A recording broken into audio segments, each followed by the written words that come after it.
Come in. Welcome. I'm E.G. Marshall. Murder, we are told, will out. As will, I believe, truth. Which is to say that most murderers, though not all, are eventually exposed and made to pay for what is considered certainly the most heinous crimes of all, the taking of another's life. Such was the case with the charming, debonair, and totally amoral Greg Manchester, who felt sure he had committed the perfect murder, only to discover... You're arresting me for murder?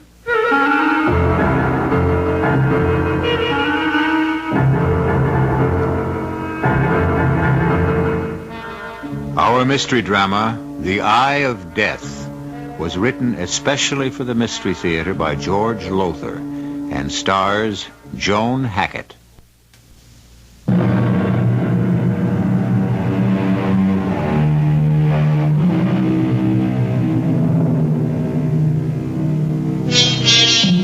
When it comes to murder, it sometimes seems to me that the cleverer a murderer, the more certain he is to be caught. For as the annals of crime reveal, he tends to outsmart himself. Dr. Crippen, Landru, George Joseph Smith, to mention but a few, all without exception flatter themselves on having committed perfect crimes, when in truth they had trapped themselves by overlooking one single minor little detail, as did a certain gentleman named Gregory Manchester.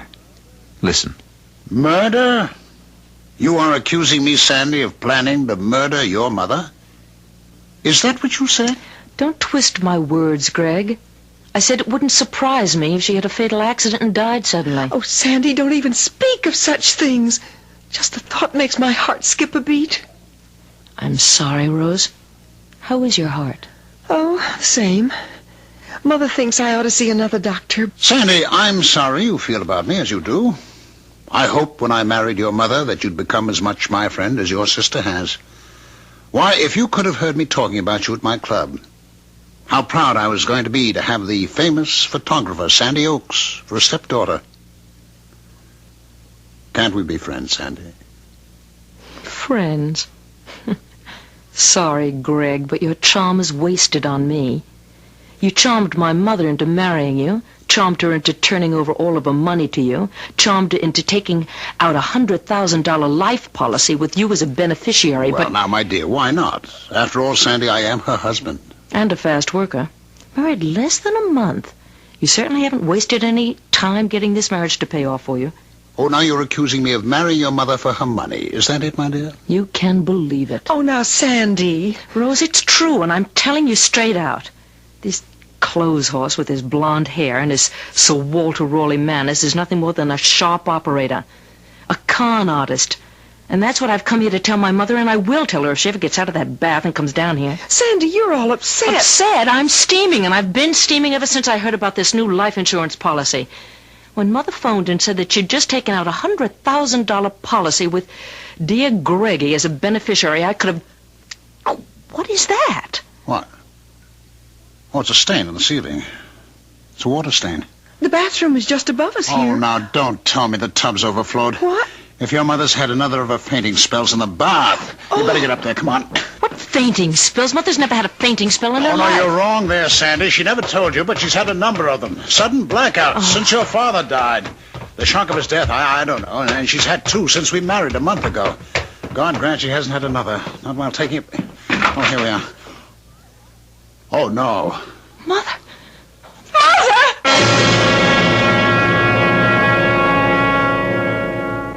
He killed her, Joe. He killed her. Now, sweetheart... Sure, he did. He drowned her in that tub. All of that talk about sudden fainting spells, blackouts. No way, Joe, no way. Now, look, my dear, lovable bride-to-be, I don't like Gregory Manchester any more than you do, and I couldn't agree more that he's the phony you claim he is, but you're no fool, Sandy. A camera nut, maybe, with that camera of yours always slung around your neck, but you... Joe, photography is my business, and I don't I don't know how many pictures I'd have missed if I didn't keep this high-powered Instamat ready at all times. And really, I don't know why it bothers you. Well, it's nothing. Oh, excuse me. Yes? Yes, have them come right in. Manchester and your sister. I'm going to try to get Rose to move in with me now that Mother's gone. Come in, Rose. Mr. Manchester. Thank you. Hello, Sandy. Hello. How are you feeling, Rose? Oh, all right. I want to talk with you privately after the reading of Mother's will.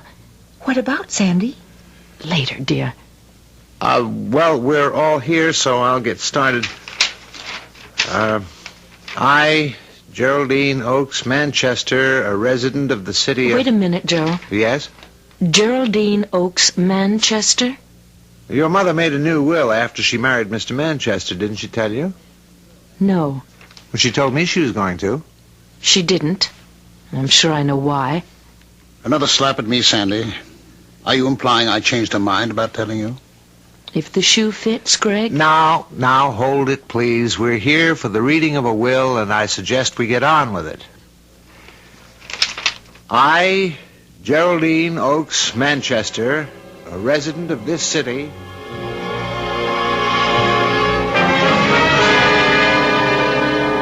Lastly, I hereby revoke all former wills and codicils to wills heretofore by me made. In witness thereof, I have hereunto set my hand and seal this 10th day of October, signed Geraldine Oakes Manchester, and witnessed, etc., etc., etc. Well, Mr. Manchester, you've inherited quite a fortune. Plus $100,000 in insurance. While Rose gets nothing. Nor do I. Well, as your mother stated in her will, Sandy, she trusted me. Implicitly trusted me to see that Rose was well cared for.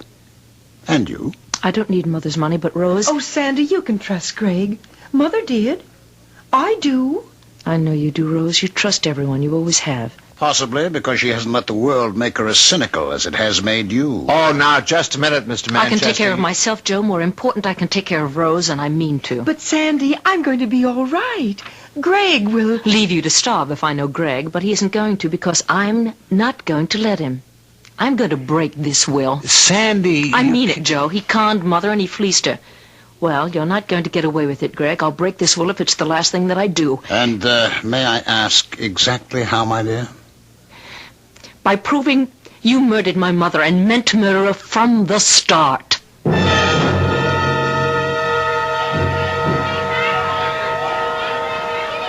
Have some more shrimp Creole, Florence? Oh, Greg, darling, I couldn't. I simply couldn't. You know I'm on a diet. Oh, nonsense. This is no time to stay on a diet. In the first place, it's Mardi Gras week. In the second, I've brought you to the finest restaurant in New Orleans. Oh, you dear, delightful man. And in the third place, why anyone with your figure feels the need to diet, that baffles me utterly. Oh, you are a dear and delightful man. Greg Manchester, you are almost as... No, I'll say it. You are as dear and delightful as my late husband. Oh, Greg, I'm so glad we met. So glad. Well, so am I, Florence. You know, only a week ago, I was the loneliest man on earth. Oh. Lonely in the way only the bereaved can be lonely. Even though it's months since Geraldine passed on, I thought I would never get over her loss. And then, well then, my dearest, you don't mind if I call you my dearest? Of course not. Well, I met you, and life became worth living again. Oh, Greg, do you know that's exactly the way I felt? Feel? I thought as much. We've known each other only a week, my dear, but what a week it has been. Oh, yes. And for my part, Florence,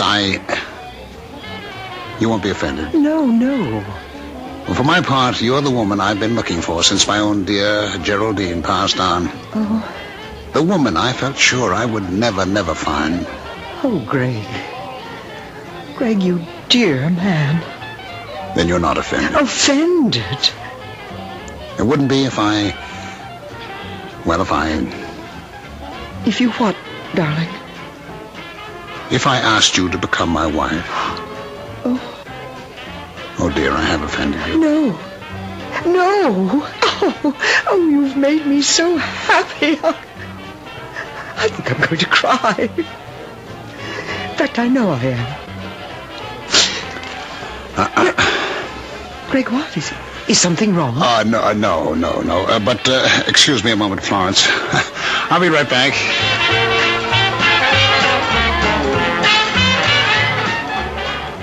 Well, Sandy Oaks, girl photographer, camera and all. Greg Manchester, con artist and murderer. Next victim and all. What are you doing in New Orleans? Mardi Gras week. I'm covering it. For Cosmopolite. You're lying. You found out I was living in New Orleans. You followed me here. Care to see my press credentials? If Cosmopolite sent you, you asked for the assignment. Oh, how right you are. Now you listen to me. Any more trouble from you and I'll make you know what trouble really is. Trouble?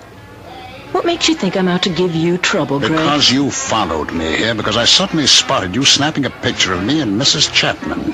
I took more than one before you noticed me, Greg. They may come in handy. I don't see how. Well, then, look over there, Greg. See that sign? The one that reads Mardi Gras Week? Exactly. From that angle, I caught not only you and Mrs. Chapman, but that sign hanging behind you on the wall. So what? The time element, Greg, and the place.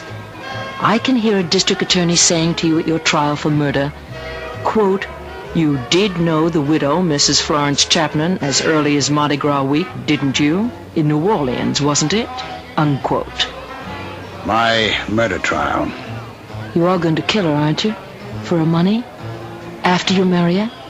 Tell me, does she have any children you can leave penniless as you did my sister Rose? She went to live with you. You're very successful, plenty of dough. You take care of her. I am. I'm also going to take care of you. Now, Sandy, I warn you. Cool it, con man. I am not my mother that you're talking to now, nor my sister Rose, or that lovely victim of yours over there. A photographer gets around. You think you're the cleverest thing that ever happened. You are. But, Buster, it's your cleverness that's going to put you behind bars, because somewhere, somehow, you're going to think you're so clever that you'll make one little mistake, one fatal little mistake, and when you do, I'm going to be there. Be smart, eh? Get out of my life. And stay out of my... Excuse me, I don't mean to interrupt, but, Greg, dear, won't you introduce me to that very attractive friend here? Well, dearest? Yes, of course. Sandy Oaks. My stepdaughter. Oh, you're not the daughter of that poor woman who drowned accidentally. Yes, Mrs. Chapman, I am. You know my... Oh, Greg told you. No, I've been watching you and Mr. Manchester ever since he met you a week ago. Watching? Greg, darling, what does she mean? Oh, never mind, Florence. She's a troublemaker. She tried to stop me from marrying her mother. I tried to stop you from murdering my mother. Oh, gracious, such talk. You're in a restaurant. Mrs. Chapman, let me give you a tip. A tip that will save your life. Say goodbye right now to this charming, well-dressed murderer. Say goodbye and go on living. Well, Greg, I believe you're right.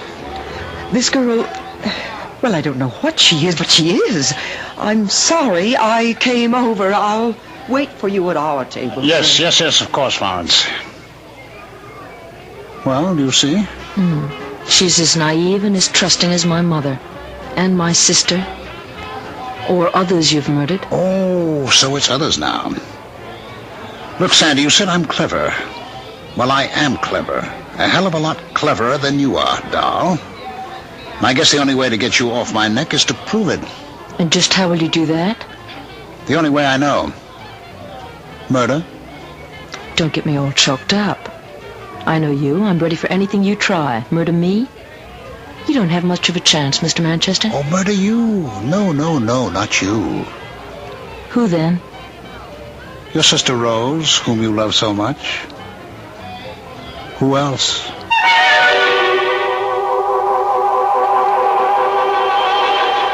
Inevitably, it had to come to this. The challenge. The squaring off. The gauntlet flung down between a cold-blooded murderer and a self-sufficient girl like Sandy Oakes, who's been around. Is she right?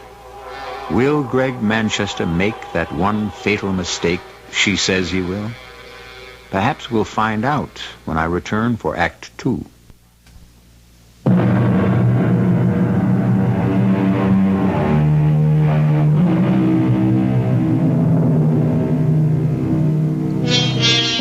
Much has been written on the psychology of murder and murderers. And although experts disagree, when have experts ever done anything else, there seems little question that the common motive for murder is personal gain. In any case, assuredly, that's what it is with Greg Manchester, who, you might say, marries for murder. But now Sandy Oakes, veteran freelance photographer, has set out to prove that Manchester murdered her mother, even as Manchester threatens that if she doesn't leave him alone, he will kill her invalid sister, Rose.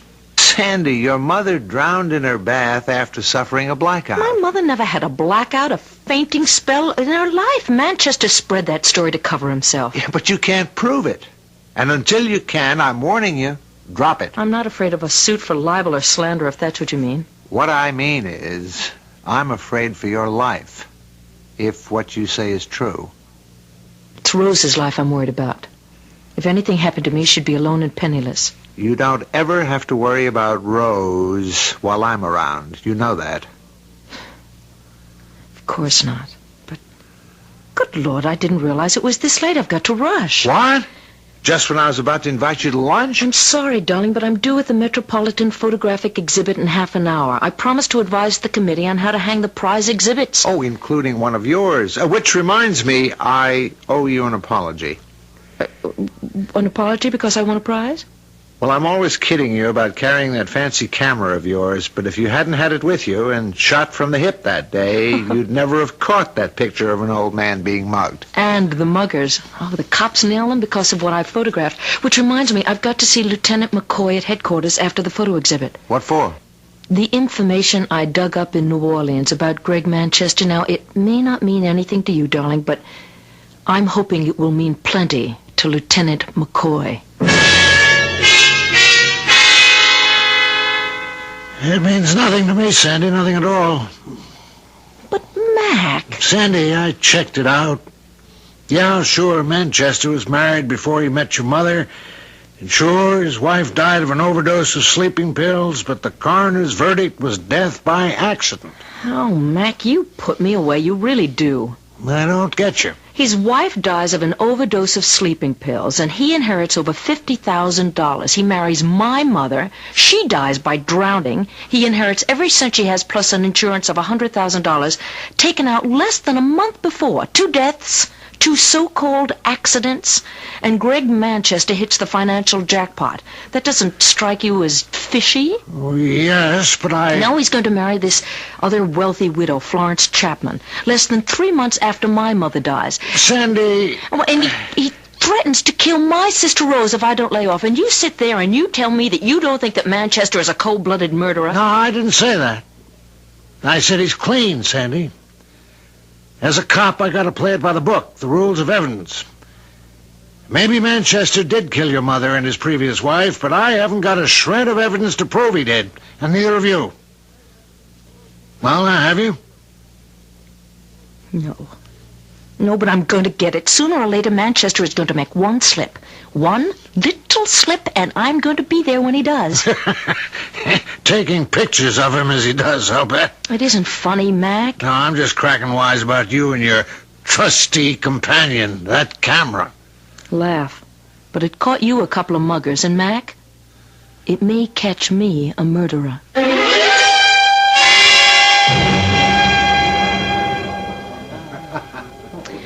There's a bench, Rose. Want to sit for a while? Oh, no, Sandy, no. I'm too excited to sit still. You're too excited, period. Oh, I'll be all right. Oh, it's such a thrill for me just to get out of that apartment. But on top of that, these wonderful pictures. Holzman, Eisenstadt, Kepler, and you. That's what I call really sisterly love.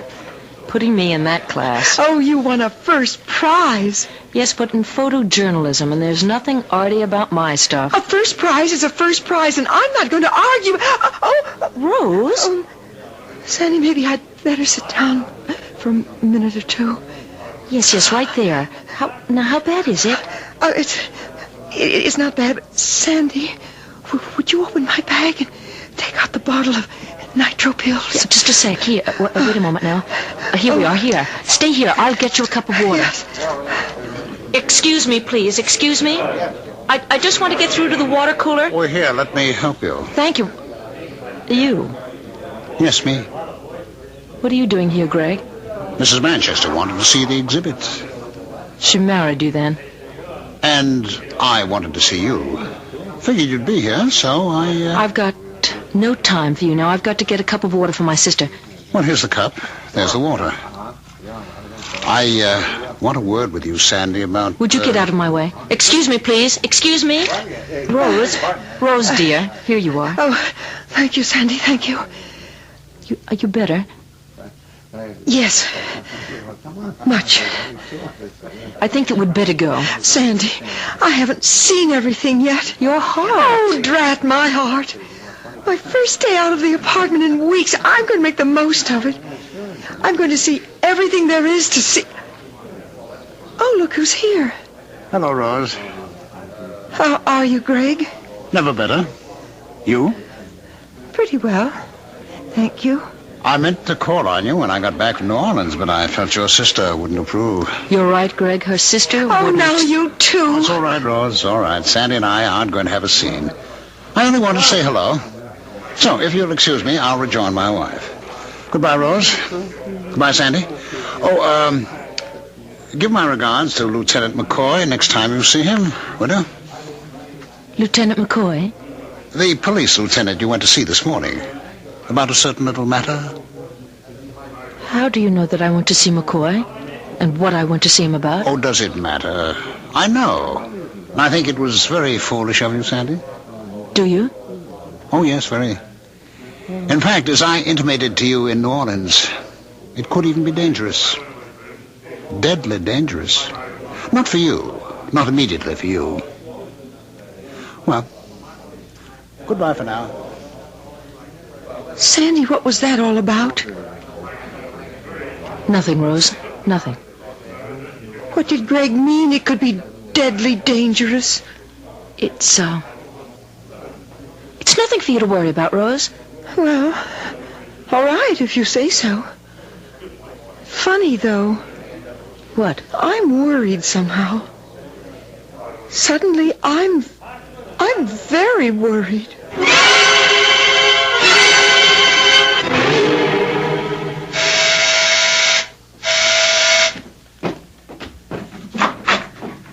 Joe. Oh, nice to see you. Come in. How are you, Rose? Oh, I'm fine. Now, no fibs to your brother-in-law-to-be. What? I talked to Sandy on the phone. She said your heart gave you a little trouble at the photography exhibition this afternoon. Oh, nothing my nitro pills couldn't handle, and did. Oh, good. Where's Sandy? 3 guesses. The dark room. Give the man a cigar.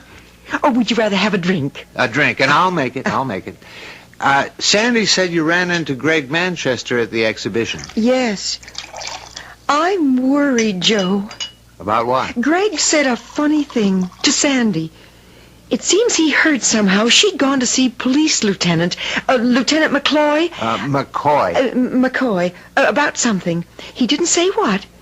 And Sandy wouldn't tell me, but anyhow, he said he thought she was very foolish to do anything like that. And that it could be deadly dangerous. Those were the words he used. Deadly dangerous. I see. Sandy didn't tell you? No, she didn't. But not for her. That was the funny part of what he said. Not deadly dangerous for her. Not immediately. Rose, what is it? Heart pain, chest. Your nitroglycerin pills. They... Sandy! What is it? Oh, no. Where are pills? Bedroom. I'll get them. Rose, now let me get you to the couch. Lay you down here. Ah, there. Cushion behind your head. Sandy, hurry it! Yes, here. Here, Rose. Open your mouth, that's it. Water, Joe? Yeah. Hurry, Joe. Yeah, here you are. All right now, honey. Swallow the pills. Swallow it, dear. That's it. Okay, all right?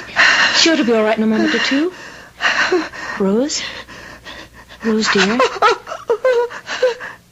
Is it having any effect? Oh, Rose, is the pain letting up? Rose?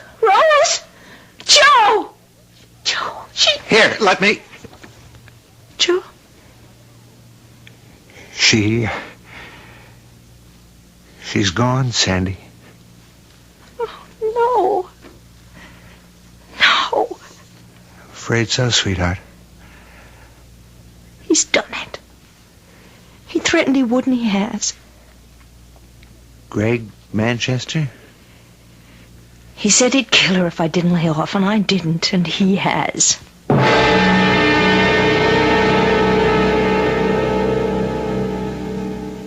Thank you, Mac.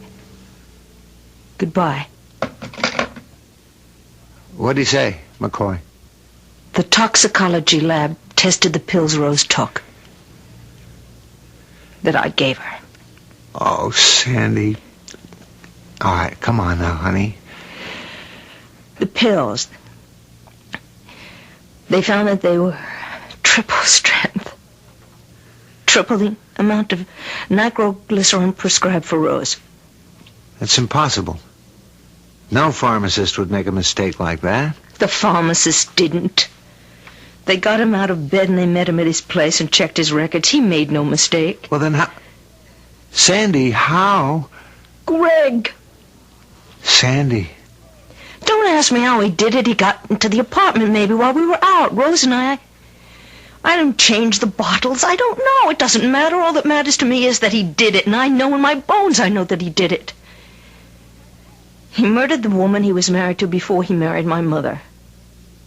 He killed my mother. He killed Rose. He'll kill Florence Chapman. He'll kill me. Unless I stop him. He's got to be stopped, Joe. Stopped and put behind bars like any other animal. And that's where I'm going to put him. With God's help, Joe, that's where I'll put him for the rest of his life.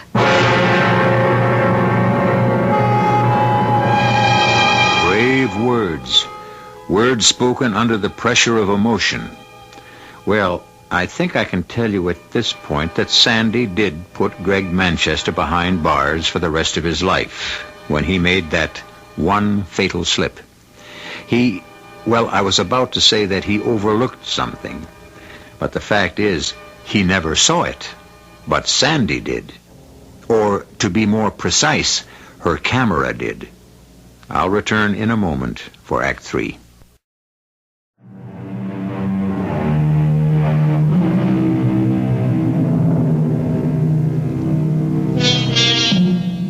You will recall my saying earlier that the cleverer the murderer, the more likely he is to make one fatal slip.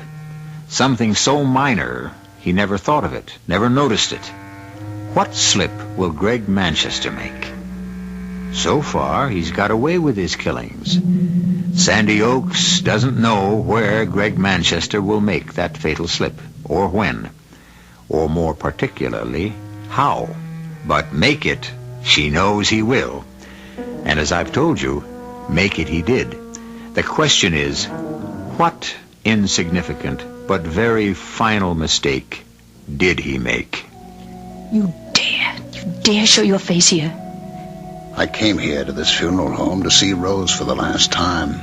I am her stepfather, Sandy, and have the right. Murderer. Sandy. Get him out of here, Joe. It's no need, Joe. I'm going. May I have a word with you outside? Of course.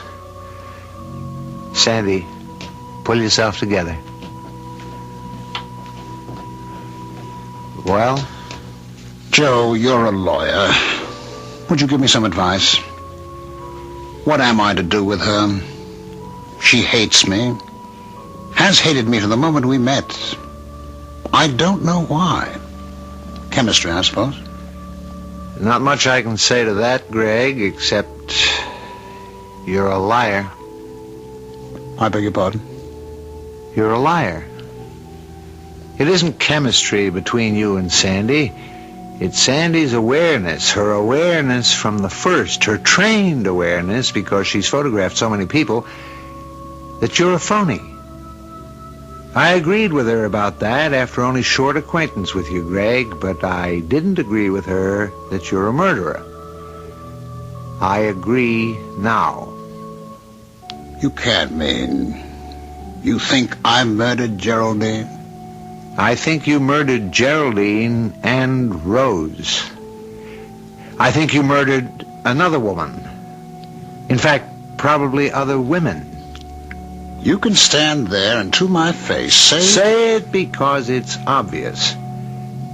There's such a thing as coincidence, Greg. But your history, your married history, goes beyond coincidence. Then you are calling me a murderer. I thought I'd made that plain. You're skating on thin ice now, and you're going to go through it. And when you do, you're going to find the water bitter cold, Greg. Bitter cold.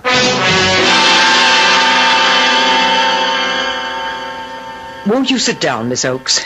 Thank you, Mrs. Manchester. Let me say, I only agreed to see you when you phoned and said you wanted to talk with me alone. I only agreed because you are his stepdaughter. Mrs. Manchester, I wanted to see you because someone should warn you. Greg Manchester is a murderer. What are you saying? He murdered my mother. He murdered my sister Rose. He murdered the woman he was married to before he met my mother. He's going to murder you. My dear, do you realize the gravity of this accusation? The important thing is that you realize What it. I realize is that you are a bitter and malicious young woman who, for some reason, I am totally unable to understand, wants to malign a man who has never done anything but good for you. Good? What do you mean? Your mother left him all her money, didn't she? Yes. He was also the beneficiary of her life insurance, wasn't he? Yes. And all of this, the fortune he might have had, he turned over to you and your sister. Is that not so? It certainly is not so. Greg told me. Then he lied. He tricked my mother into giving him control of her money, power of attorney and all of that, and then taking out a $100,000 life insurance policy, and then he killed her. Can you prove that? No. I can't, not yet. But whether I can or not, I think what you should keep in mind is that at least 2 previous wives have died suddenly and mysteriously after giving him control of their money. Have you? Why, yes, I have. Oh, but I can't believe this. I won't believe it. My husband is one of the most dear and delightful men I've ever met. Thank you, my dear. Thank you for your trust in me. Greg, we didn't hear you come in. Well, I'm glad you didn't. Otherwise, I'd not have overheard my stepdaughter's accusations. Sandy, I must ask you to leave. And please, don't come back. Goodbye, Mrs. Manchester. And good luck. Well, I hope that's the last we see of her. I'm sure you didn't believe the lies she must have told about me. Why, no, of course not, Greg. You don't sound altogether sure, Florence. Why, yes, I am. Only, Greg, you told me you had handed all your former wife's fortune over to her daughters. No. What? Well, you misunderstood me. I said that I intended to do it. But I haven't had time to get around to it yet. It's quite involved, you know. Certain legalities which take time. And you don't believe me, do you? No, I do. Only I'm certain you said you had already given them the money. No, you're mistaken, my dear. Greg. Yes. That power of attorney I signed the other day.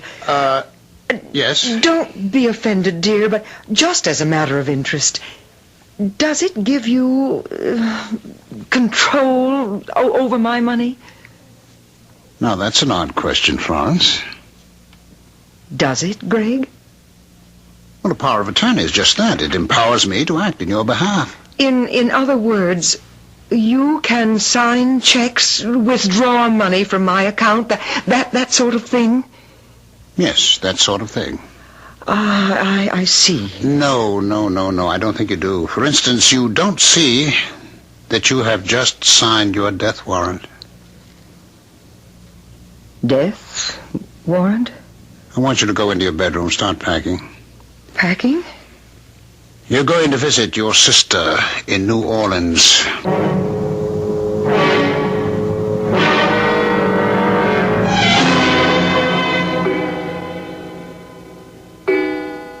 Midnight. Make the call, Florence. Make it or I'll shoot you right now.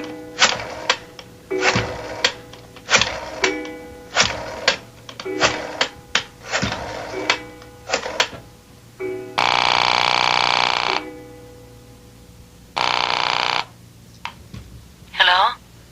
Miss Oakes, this is Mrs. Manchester. Yes? I've got to see you right away. Could you come here to my apartment? My fiancé and I were just about to... It's urgent, Miss Oakes. Dreadfully urgent. Please come. Of course, all right. We'll be there as soon as we can make it. Thank you. Goodbye. She's coming right over? Yes. Greg, please don't kill me. I'm sorry, Florence. I'll give you my money. I've already got it. Then why kill me? Pleasure, my dear. Simple pleasure. I find a certain thrill in murdering someone, especially silly women like you. When Sandy pushes that door buzzer, listen to it carefully, Florence. It'll be the last sound you hear in this life.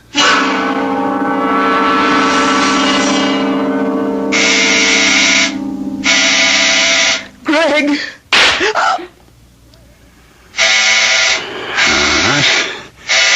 I must snap off the lights here in the bedroom. Oh, good. I'm coming. Oh, help me. We heard a shot. What? In the bedroom. I just shot a prowler. Pitch dark in here. The light switch. Oh, yeah, here. Oh, good Lord. Florence Manchester. What? Oh, no. Sandy, for the love of... This is no time for snapping pictures. I wasn't even aware I was... Get to the phone. Call the police. And put that damn camera away. Yes, okay. Oh, I thought Florence was a prowler. I lost my head. I fired into the dark room. Headquarters? Give me Lieutenant McCoy. Is he there? Yeah, hurry. Sandy, please. Look at it, Joe. Look at it and tell me, what do you see?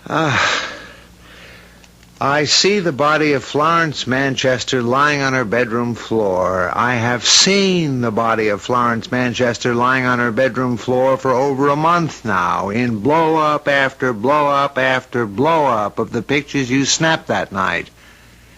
This blow-up, good Lord, Sandy, it's the biggest yet. Why? Because these pictures prove Greg murdered Florence, that's why. You keep saying that, but you don't tell me what proof. Because I don't know. Because it's staring at me in the face and I can't see it. Joe, look at it, please. Just look at it. Look. No. Joe, just look. I've had it, Sandy. All right. Maybe, like you say, Greg's story of what happened was so much eyewash. Maybe Florence didn't leave to visit her sister in New Orleans. Maybe she didn't come back unexpectedly while he was asleep in his bedroom. Maybe he didn't hear a noise in her bedroom, think it was a prowler, panic, and shoot into the darkened bedroom. Eyewash. All eyewash. But what is it? Eyewash. Eyewash. Give me that blow-up. Ooh, with pleasure. That's it, Joe. That's it. What's what? The proof that he murdered her, the proof I've been looking for but couldn't see, Joe. Florence Manchester's eyes. Look at her eyes.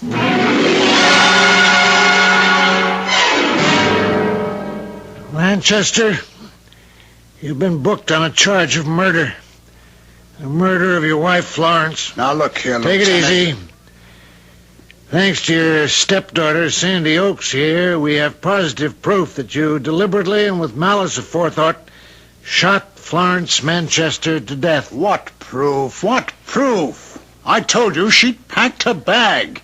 You saw it in the bedroom and left to visit her sister in New Orleans. But had come back unexpectedly, according to your story. And I fired a shot into her pitch-black bedroom, thinking she was a prowler. That's what happened. That's the truth. No, it's a lie. This photograph of your wife's body, Sandy took it within a minute or two after the shot was fired. So? Look at it, Manchester. Look especially at the eyes. The eyes that are open and staring at the ceiling. What do you see? Her eyes.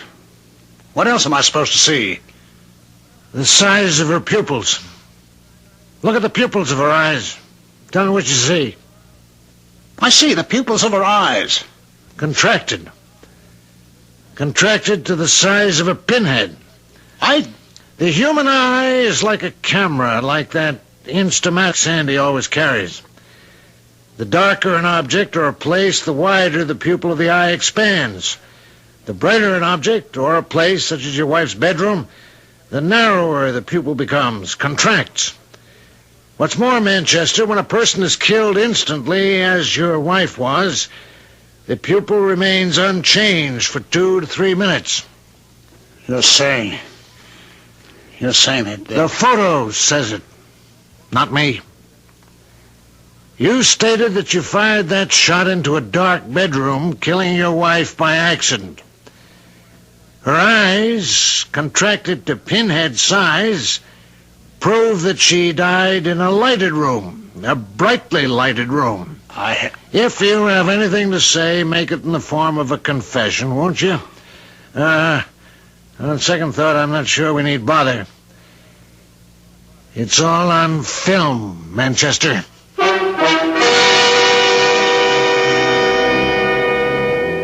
A picture, they say, is worth 1,000 words.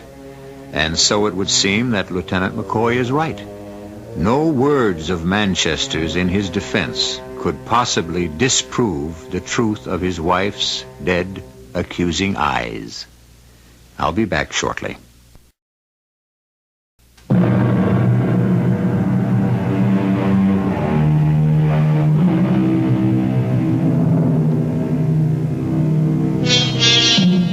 Gregory Manchester is no longer a name, but a number at State's Prison.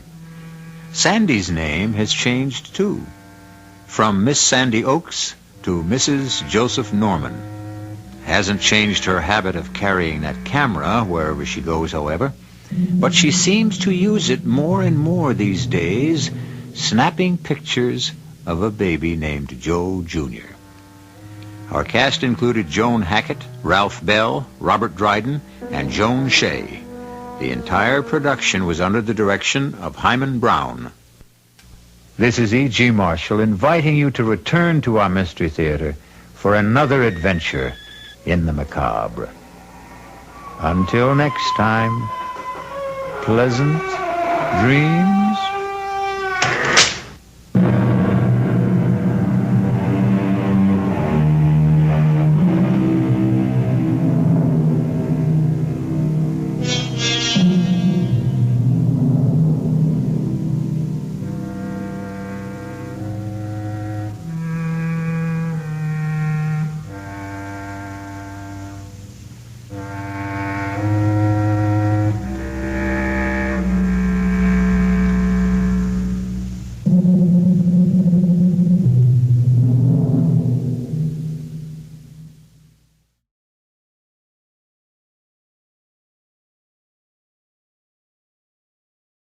The CBS Radio Mystery Theater presents...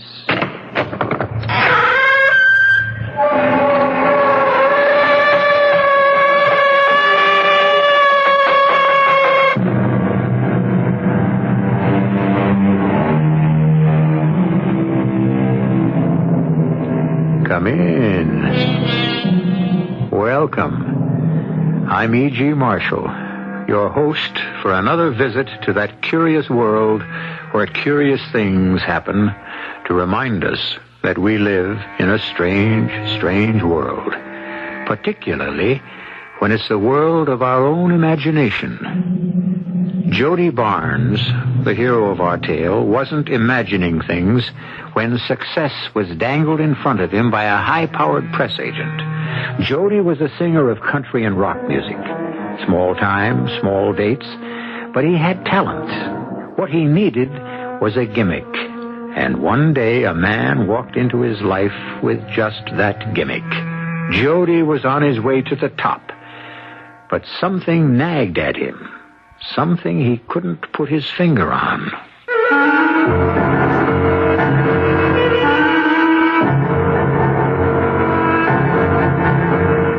Our mystery drama, Graven Image, was written especially for the Mystery Theater by Bob Jurin and stars Jack Grimes.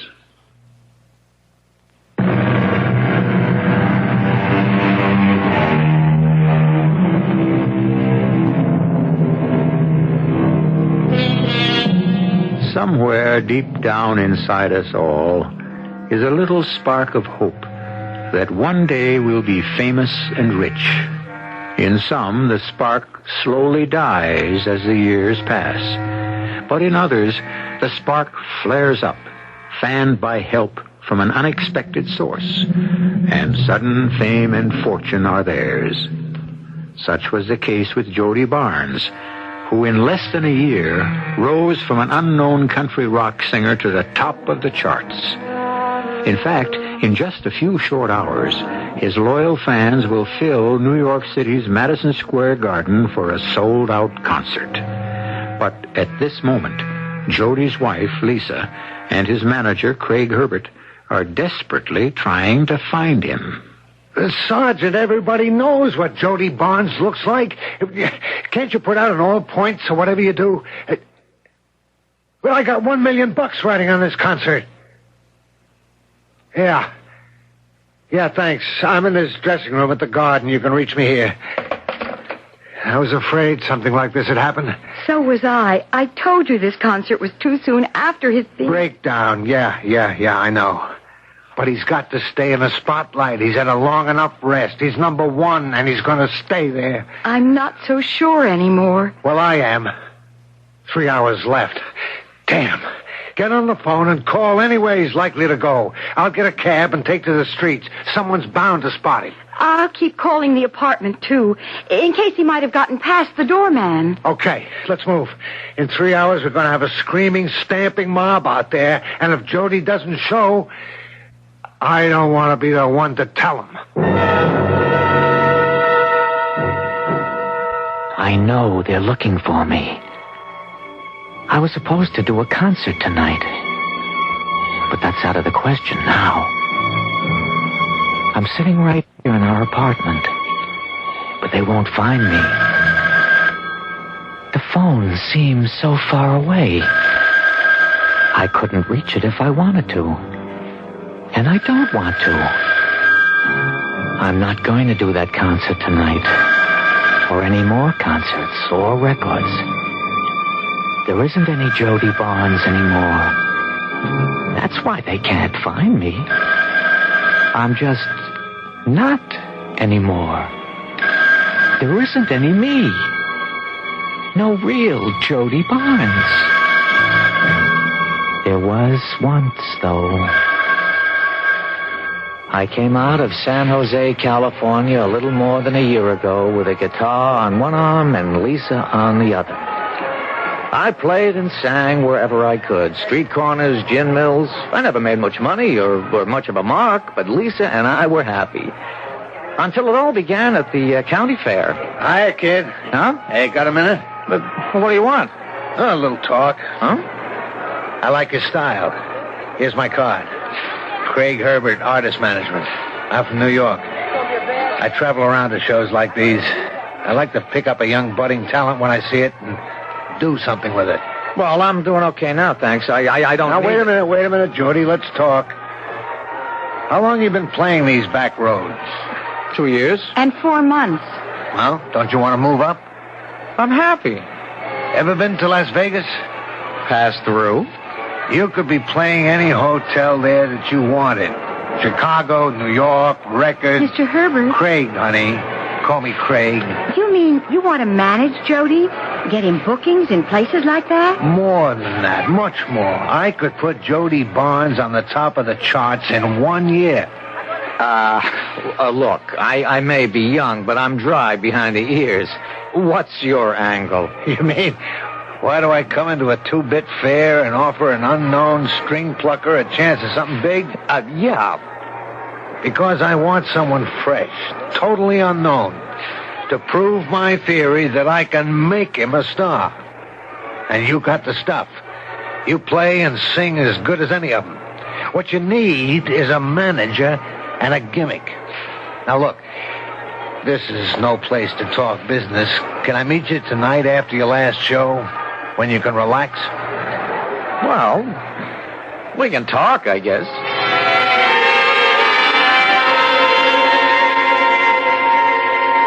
I know I sounded far out this afternoon, but believe me, I'm on the level. We're willing to listen. Yeah, listen. Okay. Now look, who really sings nowadays anyway? A handful of real talent. The rest are selling out the houses with gimmicks and publicity. The public goes wild over them because they're told to.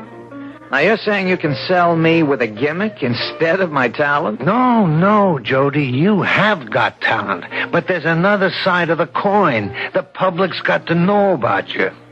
First, we make your name a household word. Then they come because you're in. Okay, I'm not dumb enough to say I don't want success, but, what's the percentage in all of this? An honest deal. A 5-year contract, me your exclusive manager and agent. But 20% of your gross from all enterprises. Enterprises? Well, I got plans for more than just appearances and records. I said we're going to make your name a household word. But it sure sounds exciting, Jody. Okay, Craig, I'll tell you what. You draw up your contract, and in the meantime, I'll do some thinking, and Lisa and me'll do some talking about it. Maybe we can work out a deal. I'll have a contract by the end of the week. Where are you booked after the fair? Well, I got nothing lined up. I was heading back to San Jose. Okay. I'll meet you Saturday, and we'll go over the whole thing. We'll think on it. Just think of your name on one of those Vegas marquees. A store window full of your records. You make it sound like a dream come true.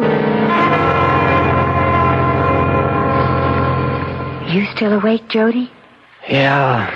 We're both lying here thinking the same thing. I'll bet. About what Craig Herbert said. Yeah. It'd be nice to be up there where the lights are shining on me. It'd make Dad proud. We'd never have to worry about money. You could have everything you want. Well, I just want you to be a success, Jody, because I know you're good. Well, we haven't got anything to lose. All I have to do is sing. We'll have to see what the terms of the contract are. Jody, you don't think you're being taken in, do you? Well, I don't know, but I can handle myself.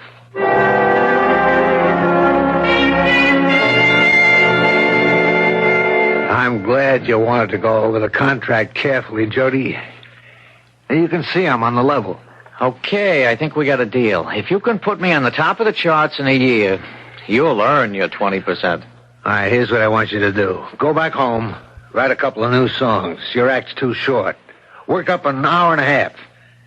First thing we got to do is cut an album. Well, we'll go to my dad's farm in San Jose. We were planning to go there after this job anyway. Good. And rest up. Because when I come back for you, you're going to be one busy kid.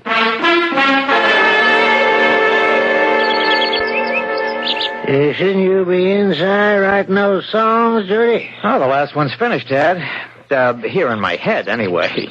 You really think that fellow's going to call you? It's been 3 weeks. Nah, I know he will. And what do you have to gain by just giving me a line and then forgetting the whole thing? Well, Jody, here's your home. Always will be. Just stay on or come back to. I know that, Dad. You know, I'm fired up over this now. I wasn't at first, I'll admit. I was skeptical. But that agent's got me thinking straight. Why can't I be as big as the rest of them? Is that what you really want?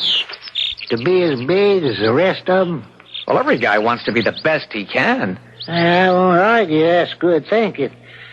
But being the best you can and being big, well, they're kind of different to me. Oh, you know what I mean, Dad. Jody! Well, I think I do, son. But just watch where you're stepping. Jody! Hey, Lisa's waving. Jody, phone. It's Craig Herbert. He wants us to meet him in Los Angeles on Monday. You know, it's been 2 years since we've been in L.A. Sure. Our honeymoon. Funny how people come thousands of miles to visit here, and we're only up the coast and we haven't been here in 2... Jody, Stop the car. Look. What is it? That orange sticker on the telephone pole. Well, I'll be. It's your name. Jody Barnes, the one to watch. It's got to be that Craig Herbert's doing. Well, he's getting your name around. There's another one. Hey, how about that? My name on a mailbox. Well, that was the start of it all. My name was on almost every lamppost in L.A. I cut an album for a small record company, and Craig got me a booking in a little place on the Strip. The night I opened, every ashtray in the place had a picture of me on it. I went over pretty good, and the bookings started getting better. They're asking for you now, Jody boy, and that's what we want. Phil Brody called me today. Phil Brody? Yeah, the producer of the Jerry Maxwell Show, the top-rated late-night talk show on network TV. They want you for an appearance March 18th. Hey, that's great. I'll have to let Dad know. And what timing? It's just 1 week before the start of your tour. And have I got a gimmick for that tour? I'll show it to you Saturday. Well, what do you think? It's super. Me? On a T-shirt? Not a bad likeness considering it's on cloth. It's costing a bundle, but for $5,000, we're getting $1 million in publicity. You see, I'm passing these out. 500 of these in every town on the tour. Anybody wearing a Jody Barnes T-shirt to your show gets in for half price. I think it's cute. Well, it's a gimmick, all right. The kids will wear them to school all over town, and everyone at each show gets your album free. We're going to leave a trail of Jody Barnes clear across the country. What's the matter, Jody? Oh, just tired, I guess. Too much, too fast. I'm scared to death of this tour, Lisa. What's to be scared of? You're good and you know it.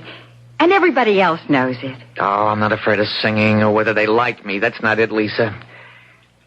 I'm scared of this big balloon that's blowing up. This big press agent's dream. It looms ahead of me, and it scares me stiff.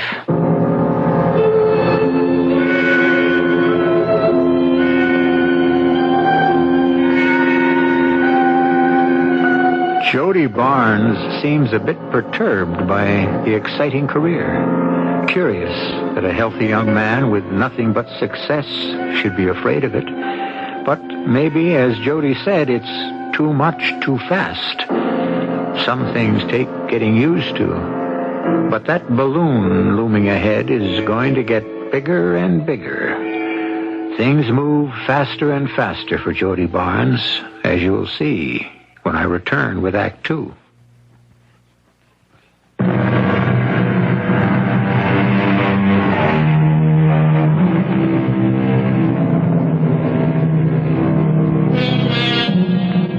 Almost everyone dreams of success, but success demands its price. Hard work, little private life. And thus it is for Jody Barnes, launching on a cross-country tour, still relatively unknown. There's hard, exhausting work ahead, more than he counted on. with his manager, Craig Herbert, calling the plays in his promise to put Jody on top. I can't cancel Harrisburg. I'm exhausted, Craig. I've got to have a break. 25 one-nighters in 30 days. Okay. Look, we've got to play Harrisburg. It's too big to miss. Oh. I'll cancel Atlantic City, and we'll head straight into New York. I'm not used to it, that's all.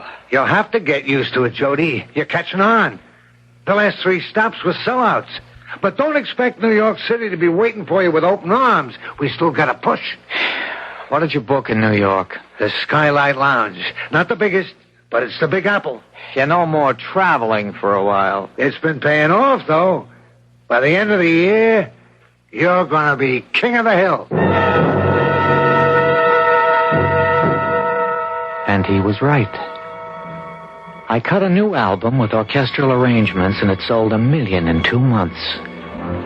We picked up another guitar, bass, and drums for the live act, and the crowd couldn't seem to get enough of me. And for a while, I began to relax. I'd made it. And that's when Craig decided to branch out. Jody Barnes Enterprises. I got it all drawn up legal. You're a corporation. I don't want to get involved in all that stuff, Craig. I just want to sing. Oh, don't worry. I'll handle this end. But there's lots of advantages, tax-wise for one. And I got a gimmick that'll make us a fortune. We're making that now. Nothing to what we'll make with the toy company. A toy company? Yeah, Miller Toys wants to bring out a Jody Barnes board game. You know, like all the TV shows have. They're working on it now. Oh, come on, Craig. What is all this? This is business, Jody boy. Your name's hot stuff. The kids will be taking their lunch to school in Jody Barnes lunch boxes. We'll come out with the Jody Barnes hair dryer. And I have got the idea that tops them all. It's inspired. The kids will buy them faster than your records. What, for heaven's sake? The Jody Barnes talking doll. Doll? I can get Miller to manufacture them.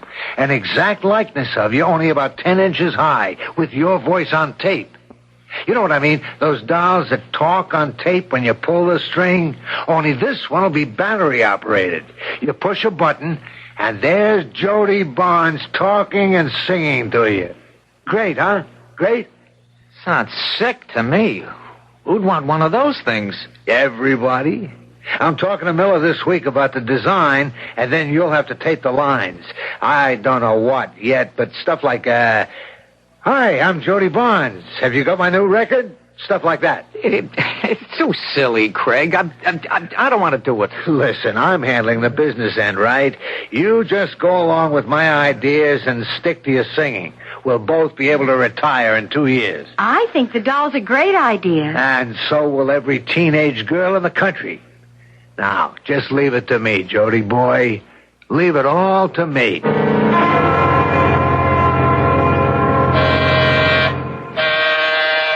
Jody, Lisa, open up.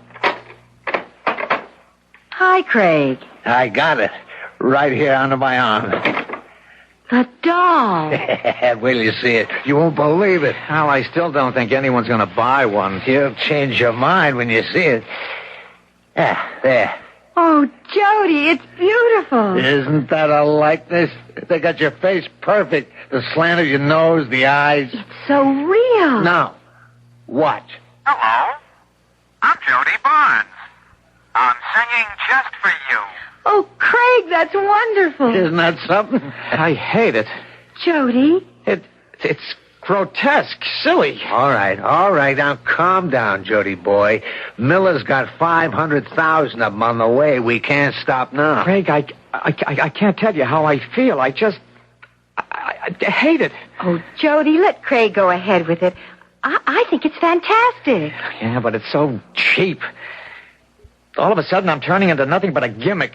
A board game, a lunchbox, a It's doll. business, Jody, and the fans love it. Otherwise, they wouldn't buy the stuff. I think Craig's right.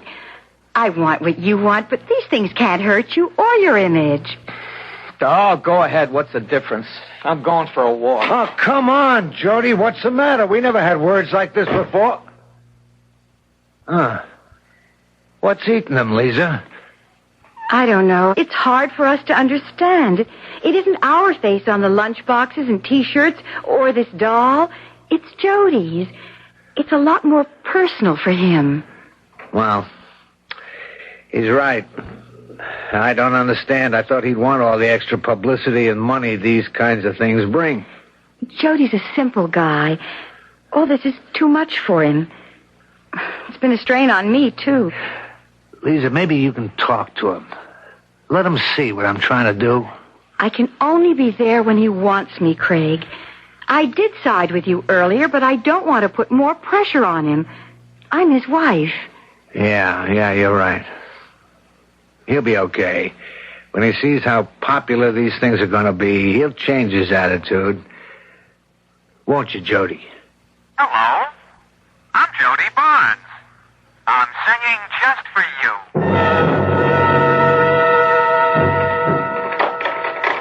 Jody? I'm back. Jody, I was so worried. Where have you been? The park, walking and thinking. I'm sorry. I should have known you'd be worried. Feel better?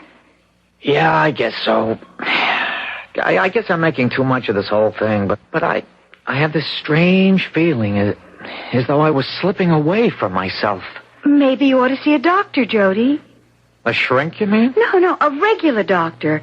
Well, maybe there's something physically wrong. No, that'll be okay. I wish you'd think about seeing a doctor. Oh, I'll get it. Hello? Lisa, is he back yet? Yes, he is. Hold on. It's Craig. Okay. Yeah, hello. Jody, listen. If you're this upset about the doll, we'll rethink it. Your singing is the important thing. I don't want to upset that. Get you all strung out so you can't sing. We got that tour starting the 8th. Go ahead with the doll. I don't care. I'm more anxious to start rehearsing with the new drummer. We've only got 2 weeks before Chicago. I'll get the Temple Studios booked starting on Wednesday. Oh, good. Oh, someone here wants to say hello to you. Who? Hello. I'm Jody Barnes. I'm singing just for you. Great show tonight, Jody. That was lousy. That drummer's got to go. He's too fast. I told him that since we started rehearsing. Well, it sounded fine to me. I'm doing the singing, and it sounded lousy. Well, we can't break in a new guy before St. Louis. I'll talk to him. It won't do any good. We'll see. Want to get a pizza on the way to the hotel? No. I'm going right to bed. I have to call Lisa. She's still meeting us in St. Louis? Yeah, as far as I know. Okay, I'll see you later. I gotta check some things with the theater manager. Relax, Jody. I haven't done that for a year. You will. Look, leave the door open, huh? This dressing room's like a tomb. Okay, I'll see you back at the hotel. I'll wait a few minutes more. Maybe some of the street crowd will leave. Oh, Lord, I'm tired. Hello. I'm Jody Barnes. I'm singing just for you. Surprise, Mr. Barnes. I thought you'd be pleased. Get that thing out of here. Oh, Mr. Barnes, I didn't mean to... If I hear those damn words again, I'll... Give me that doll. Mr. Barnes! Give it to me, I said.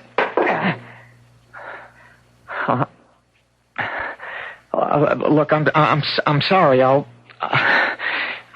pay you for it. I'm really sorry. I'm sorry. I waited till the crowd left. I wanted to surprise you. Thanks. I'm Annette. I didn't know you didn't like the doll. Can't stand the things, but tell me, do you like the doll? Oh, sure. Why? Doesn't it seem... Isn't it grotesque to have that painted, lifeless thing talking and singing? Oh, we all think it's way out. And I've got an ashtray with your picture on it, a T-shirt, my brother has a Jody Barnes lunchbox, my sister has a hairdryer, and everybody has the game. Then you and your friends like all these gimmicks. You don't think less of me. These things are you, Mr. Barnes. I never really thought of you as a person. Jody, do you think you ought to go on tonight? Sure. Why not? I'm going to tear the place apart. Oh, what a house, Jody. St. Louis is yours. I got to tell Frank to keep up the tempo. Got to keep him off their seats. Well, we're going to kill him tonight. It's a sea of T-shirts you're singing to, Jody. But look, I got to get up on the stage. I'll see you later, huh? Kill him tonight. Craig, I'm scared to death. What's the matter with Jody? Nothing. Oh, come on, Craig. He's a different man. What's happened to him on this tour? Well, he's getting with it. He's lost his hang-ups. He's losing his mind. He doesn't belong out there tonight. Lay off it, will you, Lisa? He's okay. Now, come on. We'll watch him from the wings.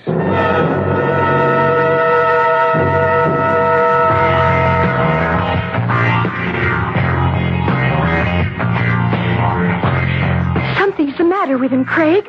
Look at him. No, he's okay. Why isn't he singing? He's just staring at the audience. He's got him in the palm of his hand. He's teasing. No, he's never done this before. He's always... Craig, he's staggering. Yeah, you're right. Something is wrong. Oh, he's collapsed. Craig, get him. Curtain! Get that curtain down! I saw it.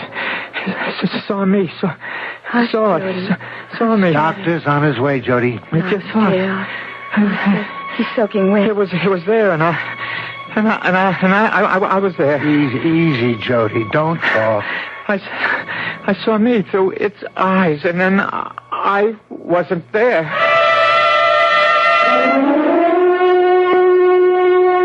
Where am I? In the hospital. Hospital? Why? You collapsed. I remember. Something happened. What happened, Jody?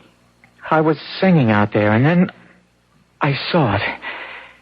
In the front row, a kid had one of those dolls. Oh, lots of them, probably. And all of a sudden, I was seeing the stage from the house. All of a sudden, I was sitting in this kid's lap, watching the stage. Jody. I was, Lisa. I was looking at the stage from the front row. And on the stage, I wasn't there.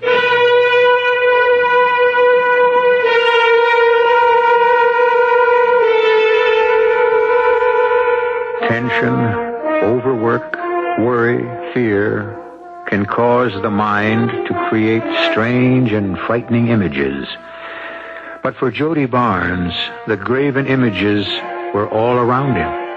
Everywhere he looked, he saw an image of himself on T-shirts, lunchboxes, and the dolls. Yes, the dolls. They began to look back at him, and with curious results, as we'll see when I return shortly with Act 3. Was it overwork, tension, anxiety that caused Jody Barnes to collapse on stage during a performance? He saw, or he thought he saw, something profoundly disturbing. The stage through the eyes of a doll held by a girl in the audience. But then Jody Barnes hasn't been himself lately. Probably because he's becoming more and more confused about who his real self is. But his sudden collapse on stage caused quite a stir among his fans and the news media. They're just not buying our story about overwork. The rumor mill's at full speed now. You don't know how they love to drag up all kinds of ideas. He's got to get away for a while, Craig. The doctor ordered it. Isn't that good enough for those precious newspapers? He's taking a vacation. What's wrong with that? For anybody else, nothing. But for Jody Barnes, a rest cure conjures up all sorts of evil ailments. When you're king of the hill, they just love nothing better than to get on your tail. We're taking off for Dad's farm tomorrow. I can't stop you. I can just try to cover the tracks. He's got to get away from radio, records, the dolls, the publicity, everything. Okay, Lisa. Okay, I understand. Keep in touch. His father's so happy he's coming home for a while. I hope he's not shocked when he sees him. Oh, it sure is good to be in the farmland again, away from all that. Oh, we'll have a great time, Jody. I wish I could forget what happened on stage. You've got to, Jody. It was just strange. But it was so clear. I was seeing through the eyes of that doll. I was down there looking up at me. Only I wasn't on the stage. Oh, think about the weeks ahead, Jody. Don't think about that. We're almost to Dad. Around the bend by the old oak tree, and we'll be home quick as can be. My mom used to sing that when I was a kid. And there's the old oak tree up ahead. What's going on? Something's wrong. There's a crowd in front of Dad's. Something's happened to him. No, Jody. Dad's all right. It's a welcoming committee. A welcoming committee? Banners, balloons. Keep right on driving. Jody, I won't get out. I'm not going out there. Jody, they're all Dad's friends and neighbors. They're proud of you. Don't disappoint Dad. I don't want to see any of them. I came here to get away from all that. I came home to be by myself. Why won't they let me be myself? Well, folks are sure proud to see you home, Jody. I guess they roughed you up a little, but we're all so proud. I've known here now as Jody Barnes' dad. That's nice. And I bet you're ready for a good hot tub and some of my special private stock, huh? I'll just get it out and we'll have a celebration. I got a surprise for you. Jody, I'm glad you didn't disappoint him. They all look forward to that celebration. I'm glad you got out and talked to them. Well, even here I can't get away from it. I should have gone to a desert island. Oh, this week will be better. You'll see. I'll go up and run a tub for you. You relax and have your drink with Dad. Yeah, okay, honey. I'll call you when it's ready. Dad? You're right there. Just getting my surprise. Oh, okay. Yeah, now just close your eyes. Oh, come on, Dad. Got them closed? Yes? Hello? I'm Jody Barnes. No. No. For you. Jody? Take it away. Jody, what's the matter? Get it away. Well, I don't see what Get it out of here. What is it, Dad? Get it away. I don't know. Get it away. Take it easy, son. Get it out of here. Oh, Dad, the doll. He hates them. Yeah, but I thought... Well, I mean, everybody has them. I'll just put it in the kitchen cupboard. I had no idea he felt that way. Jody, relax. Okay, it was... oh, man, it was so sudden. I didn't expect it. Come on upstairs. Your bath's running. You've got to calm down. I thought I'd gotten away from those things. I'll see y'all in a little while. I got a few chores to do. Go on up, Jody. I thought he'd be pleased. Dad, I know you're hurt, but there are some things you've got to know. What have they done to Jody, Eliza? What's happened to my boy? Feel like driving over to Carterville? No. Just soon sit? Yeah. What's eating you, son? Dad, I feel like a shell, like a nothing. Can you understand? I'm the top-rated singer in the business today, and I'm a nothing. I'm a lunchbox, a T-shirt, a record album, you name it. Lunchbox? I'm not Jody Barnes anymore. I belong to every kid who buys a record or a ticket. I'm strung out across the country with my face on billboards, outhouses. There's a great big image they call Jody Barnes, but there isn't any Jody Barnes. And you know who told me? A kid. A kid came backstage in Omaha and told me about all the junk she's collected with my picture on. And she said, I never thought of you as a person. No, you shouldn't let that get inside you, Jody. Every famous person has to take some of that. I'm empty inside. I'm going to get some lemonade. Do you want some, Dad? No, I'll get it. No, you sit still. Glasses are in the cupboard on the left. Okay. Oh. Staring at me from the shelf of the cabinet was the doll. The horrible painted face, my face, looking at me. I stood there swaying, grabbing the kitchen counter for support. Suddenly, I was sitting on the cupboard shelf, looking out into the kitchen. I didn't know whether I was me looking at the doll or whether I was the doll looking at me. Jody, what happened? Jody, what's the matter? Jody? I just felt dizzy for a second. You want me to call Doc Mason? No. I'll be okay. Craig must be out of his mind if he thinks he can schedule a concert at Madison Square Garden. And you agree. I've got to go back, Lisa. I've got to try that concert. You can't, Jody. I gotta fight this thing. I'm letting a doll take over my life. I've got to go back and be Jody Barnes. I've let myself be pulled inside out. I'll never stop till I face it. Do you think you can face it? I've got to. I told Craig I'd do the concert. Rehearsal start in 2 weeks. I can't stop you, but I think it's too soon. No. It's almost too late. I can't run away from it anymore. I feel as though I'm being drawn back. We'll leave for New York at the end of the week. Hey, Jody, boy, you're looking fine. Country air did wonders, huh? Yeah, I'm okay, Craig. You too, Lisa. You both look great. I hope we stay that way. Well, you're back in New York now, back in the saddle. And will you see the publicity on the Garden concert? We expect a sellout the day the tickets go on sale. Oh, good. That's a boy. That's talking like a professional. Well, I don't have anything to be afraid of anymore. Good. You get rehearsing tomorrow. We're going to rock that Garden like it's never been rocked before. Jody? Are you as relaxed as you seem? Oh, I'm not fighting anymore. Can you believe it, Lisa? I found a sort of peace. I'm not fighting to keep my identity. I'm giving in. And it's peaceful.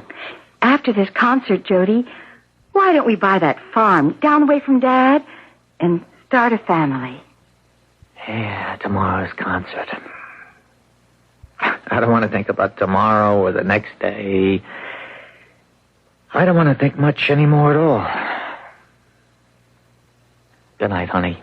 Night. See you in the morning. I wonder. Huh?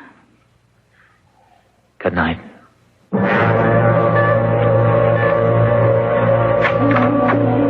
Lisa, any luck? I've been on the phone since you left. No one's seen him. An hour and a half. They're starting to fill the house. Where the hell can he have gotten to? Something's happened to him. I know it. An accident. No. If he'd been in an accident, he'd be recognized and we'd have known. No, I think he might have gone off his rocker again. He didn't go off his rocker. Try the apartment once more. He's not there. What's the use? All right, I'll do it. There's always a chance.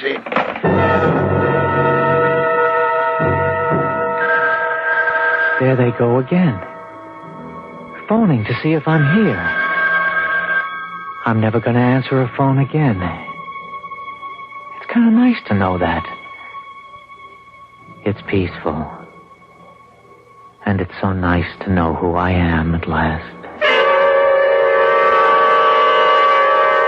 They're going to have to know.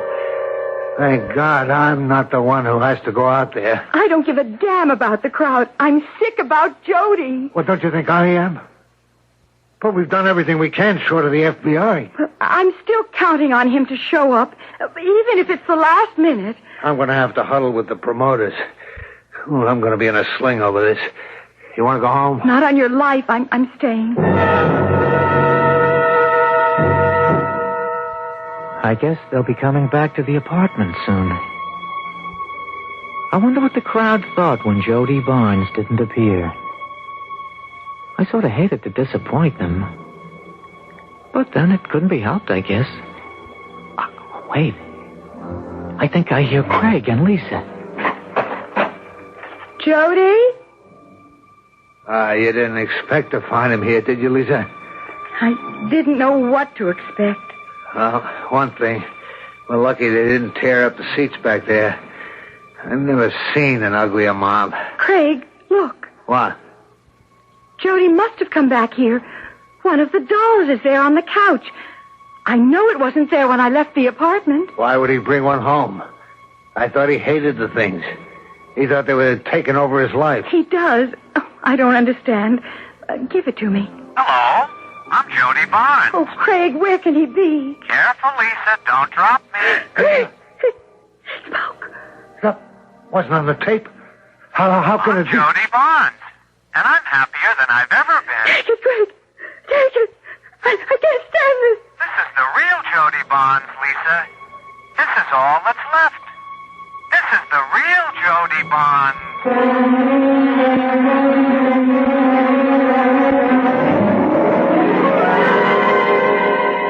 Jody Barnes found the peace he was drawn to. He gave up trying to fight his image, and he took the easy way out. He surrendered himself to the image of himself, one that was created for him by a well-meaning but over-enthusiastic press agent.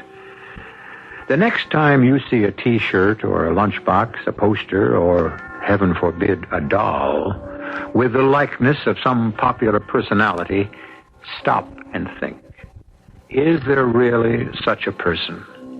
Or is it just an image? Think it over. And we'll compare notes when I return shortly.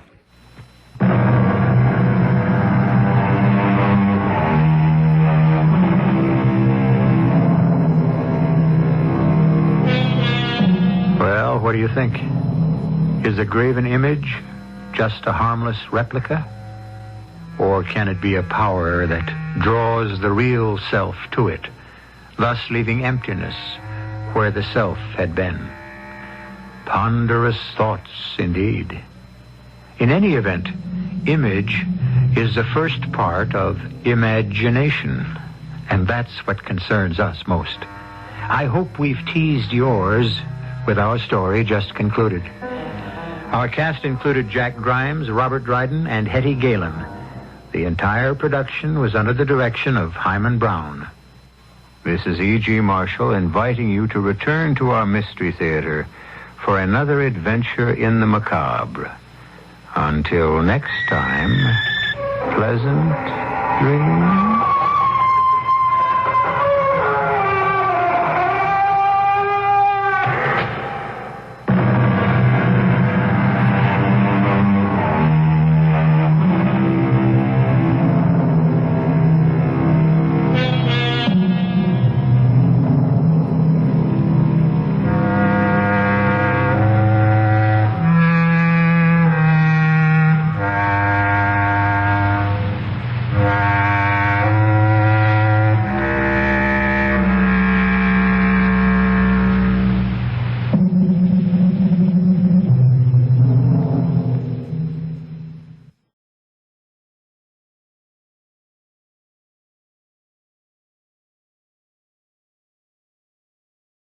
The CBS Radio Mystery Theater presents...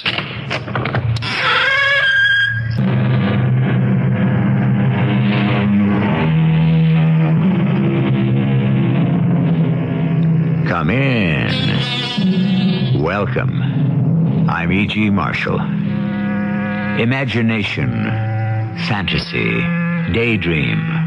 How often we chide others and ourselves for wasting valuable time, for building castles in the air, when we should be concerned with the so-called practical things in life. Perhaps. But this pursuit of the will-o'-the-wisp is truly a safety valve. After all, how long would we endure if we had to live in the real world all of the time?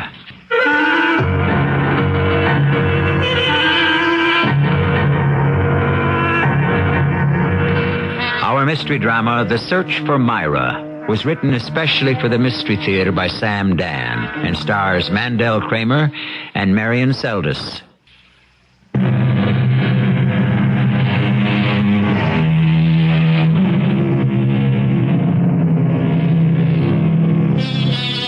There are days that are different. Some are filled with agony, some with exhilaration. There are days we wish had never dawned, and days we prayed would never end. But all of the days, the good ones, the bad ones, have this in common. If we survive them, they slip slowly away and are lost forever in the bottomless pit of the past. The sharp edges become dulled. The bright colors fade. The light goes out. The years pass by. And what was it? What happened? It's so hard to remember, so easy to forget. Why bother? Janet? Janet? Janice? Where is that girl? I could have sworn she was sitting at her desk just a minute ago. Probably reading some book. I have put love behind me. I am free of that mistake. You shall seek and never find me. I have no heart for you to break. Oh, Mr. Hastings, did you ring? I guess I didn't hear you. Do you want me to take some dictation? I thought I was still on my lunch hour. See, I eat in now because I'm going to college at night. I'm taking this course in new poetry, and I was just reading. What was that poem? I have put love behind me? Yes. I am free of that mistake. You shall seek and never find me. I have no heart for you to break. Do you like poetry, Mr. Hastings? Not really. Well, it's a required subject. Oh, you did ring for me, didn't you? Yes, I did. Oh, well, I'll just pick up my pad. I'll come right in. No, it's all right. I can dictate this right here. Oh, yes, sir. It's a funny thing about this poem. It's part of a group of poems.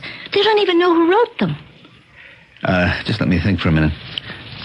This is to Franklin K. Armstrong, president of Southeastern State Institute of Technology. Dear President Armstrong, I am honored by your offer of an honorary degree. It is...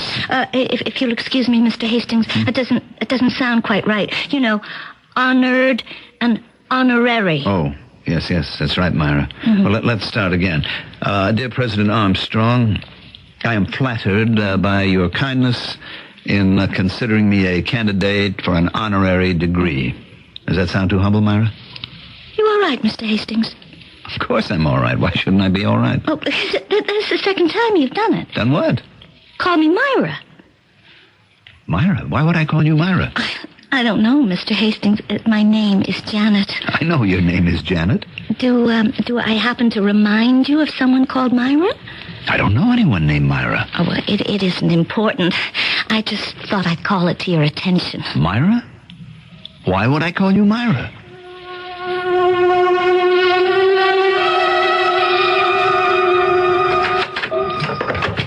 George? Yes. Dinner ready? We're dining out. Have you forgotten? Oh, I always forget. That's because basically you're an old stick-in-the-mud stay-at-home. Only because, my dear Myra, you make my home a place of rare delight. What'd you call me? You just wait till you hear what I have to tell you, Myra. You're doing it again? The most fantastic... Why are you suddenly calling me Myra? Who's Myra? Myra? We've only been married 25 years. I should think you'd know my name by now. What are you talking about? What's my name? Ruth. Right. Now let's go one step further. Who is Myra? I haven't the faintest idea. That isn't true. When a man calls his wife by another woman's name, the reason is usually quite obvious. Now, just hold on. Suppose I were to call you Tom or Percy or Lancelot or anything but George. Ruth. What would your reaction be? Truthfully. So who is Myra? I don't know. I think you do. Darling, what are you building this into? Have you met any attractive ladies named Myra lately? No. Anyone at the office named Myra? No one anywhere. If it makes you feel any better, I also called Janet, my secretary, Myra. I tell you, it's nothing. Well, if it's nothing, why are you getting upset? I'm not upset. Then why don't you lower your voice? Because I'm in the privacy of my own home and I can talk as I please. I think it's time you went up and got dressed for dinner. None of that. None of what? None of that thin-lipped, well-bred, silent disapproval. I can't help it if I have thin lips. It's not a pretty feature, I admit, but it isn't my fault. Oh, for crying out loud. And I certainly shall not apologize for being well-bred. All right. And as far as silence is concerned, why, you make enough noise for both of us. I'm sorry. I know you are. And to save my immortal soul, I couldn't tell you why I called you Myra. Why don't you ask? Ask who? A psychiatrist. Psychiatrist? They never really help anybody. Now, that's not necessarily true. All right, look, I simply cannot imagine why I should have called you or Janet Myra. But I did. And it's just one of those things, and why don't we forget all about it?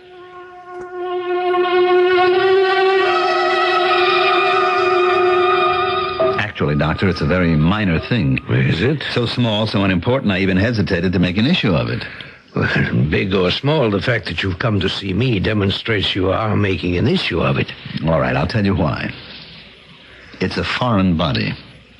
A foreign body? Yes. You see, I'm a chemist. I deal basically with formulations. Now, every ingredient, each element has its place and its function. You understand? I think so. Inside me, there is a foreign body, something that I don't understand. Who is Myra? You insist you don't know anyone by that name? No one at all. Now, why should I call my wife Myra? And my secretary? Tell me, am I making too much of this? Only you could know that. If my wife ever found out that I want to see a psychiatrist. Do you keep many things from your wife? No. Just hold on, Doctor. That's not why I'm here. No? No. I'm here to find out about someone called Myra. Now, what does this have to do with the things that I tell my wife? Well, what? I mean, what's your answer? I don't have any answers. You don't? No. Well, this is great. Why do you think I came here? To find the answers that seem so important to you. But you just said you don't have any. I don't. But you do. Me? Inside. Somewhere inside your mind, your heart, your psyche. The answers are waiting. They exist. But only you can discover them. Well, how long will this take? A week, a month, a year, or perhaps never. It all depends on how deeply you buried them, or how truly you wish to find them. Shall we begin? Begin what? The search for Myra. Where do we start? Anywhere. Well, what do you want me to do? Whatever you think you should. Well, tell me. I have nothing to tell you. I have no answers. Well, ask me something. I mean, what is it I'm supposed to do? Is it all right if I move around? Doctor, just start me off somewhere. I was a little kid, as far back as I can remember. There was a sandbox, and there was a maid who took care of me. Her name was Julia. And there was this little girl in a red pinafore, runny-nosed, nasty little girl who kept hitting me with her shovel. I was 3 years old, Doctor. That was 47 years ago, and I remember it. And that kid's name was Lois. Want me to go on? Okay. Kindergarten names. Let's see, there was Harriet, Jenny, Mary Lee, Eleanor, and Rachel. All the names through school. Melissa, Bertha, Alice, Beatrice, Eunice.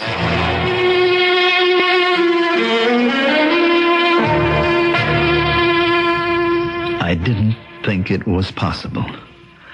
But I have listed as closely as I can remember the name of every woman I have known in my life. Every woman? Every name I can remember. Casual acquaintance, a clerk in a store, a waitress, a girlfriend. Anyone, everyone.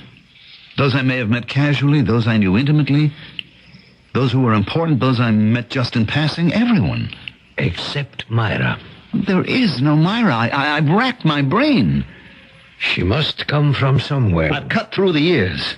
Names, faces, they come at me like a montage in a movie. 20 years ago, I shared a taxi in Dayton, Ohio, with a woman named Corinne Davis. Ask me what's so remarkable about that. Go ahead, ask me. I'll tell you. We were strangers coming in from the airport. We never even spoke a single word. I happened to notice the name tag on her valise. I'm pulling names out of everywhere. Why can't I account for Myra? Why can't I remember Myra? Why don't you stop trying? Stop trying to remember? Evidently, it isn't working. Well, how will I remember if I don't try? Instead of trying to remember who she is, why don't we try to discover why you should have thought about her today? Why? Suddenly, you found yourself calling your secretary Myra. And then you called your wife Myra. Does this suggest anything? No. Your secretary is how old? 21, 22. And your wife?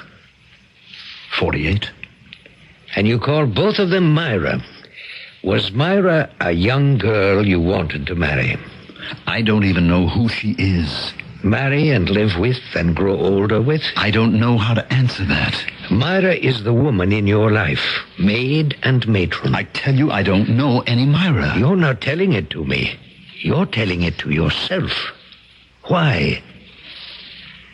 Why do you insist that you don't know Myra? Why have you rejected Myra? You have gone through a virtuoso performance. You've listed well over 100 women. You weren't trying to remember their names. You were trying to forget hers. That isn't true. Myra is emerging. She has emerged from the shadows. And each time you speak the name of any of the other women who were in and out of your life, it's an attempt to drive Myra back into limbo. Why? I don't know why. What happened? What did your secretary do that made you look at her and say, Myra? Was it a look in her eyes? The way she wore her hair? Her dress? Her perfume? A tone in her voice? Her voice. Yes? Her voice.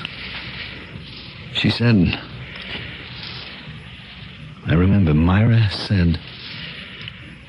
I have put love behind me. I am free of that mistake. You shall seek and never find me. I have no heart for you to break.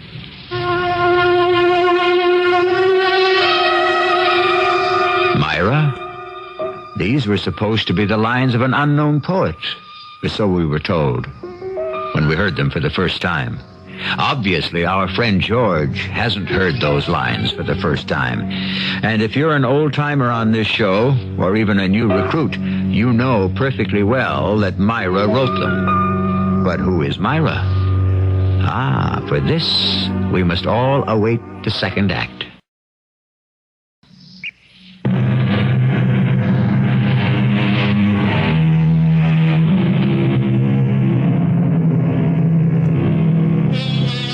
The romantic poets of the long ago were enamored of the name Sylvia. She was indeed a paragon of virtue and beauty. Shakespeare in particular wrote, "Who is Sylvia? What is she that all the swains commend her?" and so forth. Actually, you never really find out. We, on the other hand, are asking, who is Myra? And with 2 acts to go, we have a pretty good chance to find out. A poem of love, Mr. Hastings. And you still say you don't know who Myra is. Myra. You shall seek and never find me.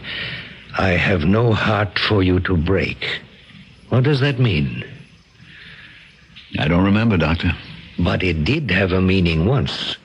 A very personal, even a poignant meaning. I don't remember. What a superb effort of will. How you fought to blot that woman from your memory, and you did, until someone, quite by accident, brought her to mind. And then all your defenses were swept away. You remember her now, don't you? Now you know who she is. Yes. She was always there, hidden just beneath the surface.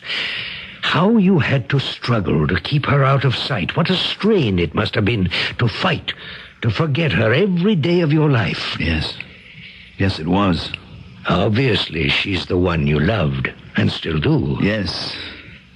Why didn't you marry Myra? Her father, Ruthie's father, had the money. I see. I didn't have a dime. I waited on tables. I ran the boilers in a power plant. Ruthie was my chance. She wasn't beautiful like Myra. She wasn't even pretty, but it wasn't her fault. She came from a very thin family. Very long, very spare, very thin.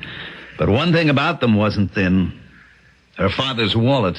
Therefore, you married Ruthie. Well, it made sense. Myra? What was Myra? College romance. She wanted me to starve to death as a school teacher, mold young minds, have an effect on the world. But I'm not a failure, Doctor. I built a great business. You've heard of Hastings Chemical? Yes. Well, that's me. And I'm even getting an honorary degree. It's for a synthetic flavoring.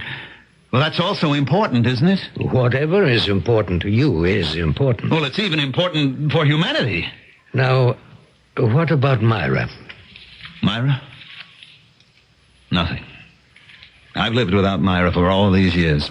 No, you've lived with her in your mind.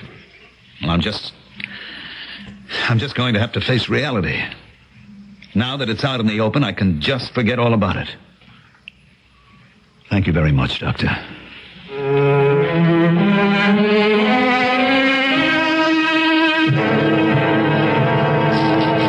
It's beautiful, George, but... But what? Nobody should flaunt jewelry these days. A necklace like this, everybody would turn to look. Including all the jewel thieves in the country. You don't like it? I love it. But you didn't have to buy it. Yes, I did. And you didn't have to get me that brooch last week either. Ruth, how would you like to fly to Paris for the weekend? We were just away, remember? Well, that's right, but what's the difference? We have a lot to make up for. 25 years. I love you, Ruth. Finally. Ruth. I always loved you. Was Myra beautiful? Will you forget about Myra? Oh, I would if I could. I know how it was, George. She was beautiful, but she was poor. She must have been, otherwise you would have married her. On the other hand, I was homely, but I was rich. You weren't homely. Oh, thank you. Yes, I probably could have gotten a husband on my own. After the really attractive girls had skimmed the cream, I'd have found somebody. But I wanted the cream, too. I wanted a man who was spectacular, like you. Oh, I wasn't all that great. So I said to Daddy, I want George Hastings. Buy me George Hastings. And he did. So I got what I wanted. So really, I should have no complaints. And didn't you get what you wanted? Money, position, power. Yes? There's a law. It must have been made in heaven, and it says you can't have everything. You can't have all those things, and Myra, too. Let's go out to dinner. No, I liked it better the other way. What other way? When you kept us separate. Myra and me. What are you talking about? I was your wife. You went through the motions. You didn't pretend to love me. That was the part of you saved for Myra. What do you want me to do? Don't give me any more jewelry except on my birthday, and don't shower me with gifts and trips and flowers, because here's what I think of them. Myra! Yes, Myra. Oh, look at you. I have never seen you so emotional, so filled with passion. And whose name do you speak? Hers. I'm sorry. Why don't you go to her? I can't. Why not? What have you got to lose? My father's dead. The factory is yours. You can do as you like. Go to her? Oh, I see you're afraid. What are you talking about? Of course you're afraid. Afraid of what? All these years there hasn't been a single moment that you haven't thought about her. That's not true. Oh, no. But the question is, does she still think of you? You're afraid to face that possibility. What if she's happy without you? What if you're only a dim and distant occasional memory, or perhaps nothing at all? Go back and see. No. All right? It's up to you. But I can tell you this. You won't have me anymore. Ruth. I say you won't have me. You never had me. You could have, but you never wanted me. I want you now. Oh, no, you don't. You're willing to make believe I'm Myra. And you'll give me everything. Oh, it's very tempting.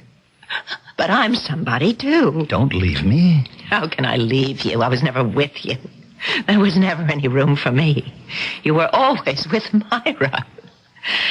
Go back to her, George. I can't. You've been married for 25 years. 26, yes. Your marriage goes on. Your life goes on. The days come and go by the hundreds, by the thousands. So many days. And then one day, you just say no. I don't want this anymore. My husband never loved me. Please, Ruthie. I'm almost 50 years old. I'm not a beauty, but I'm a person of substance. Maybe I can find someone to love me. I'm going to try. So you just go back to your Myra. Ruthie, listen. Goodbye, George. I loved you, But it's over. You never loved me, and it's too late to try.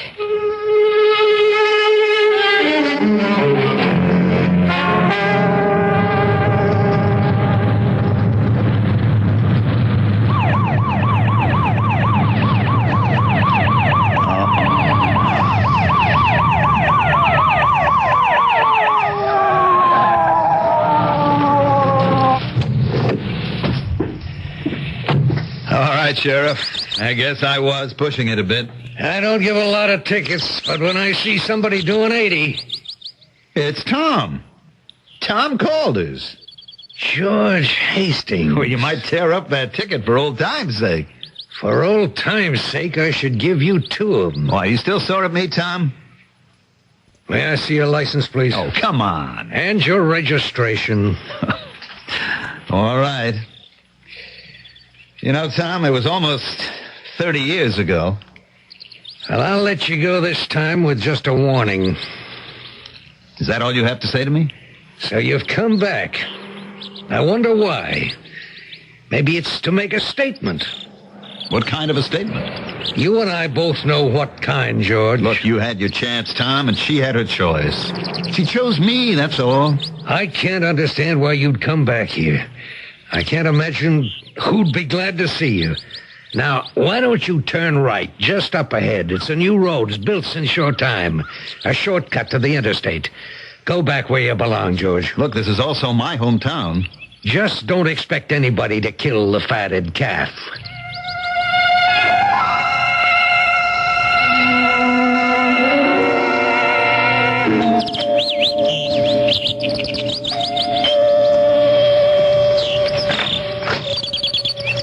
Hello. Yes, hello? Mrs. Kendall? Oh, yes, I'm Mrs. Kendall.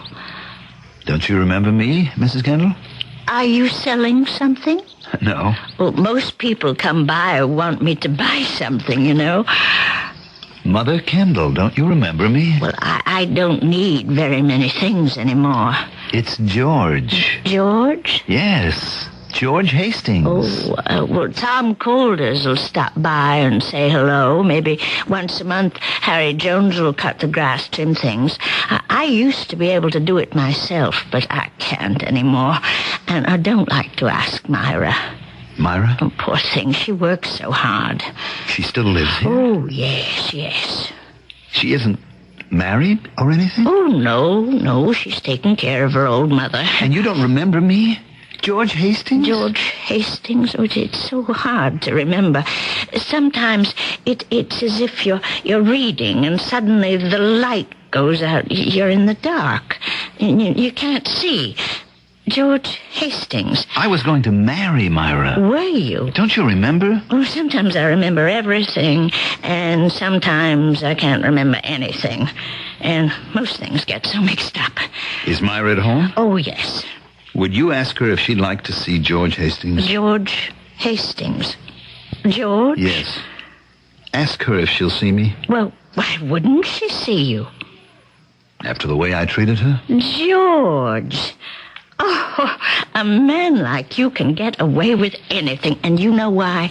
Because you're so handsome.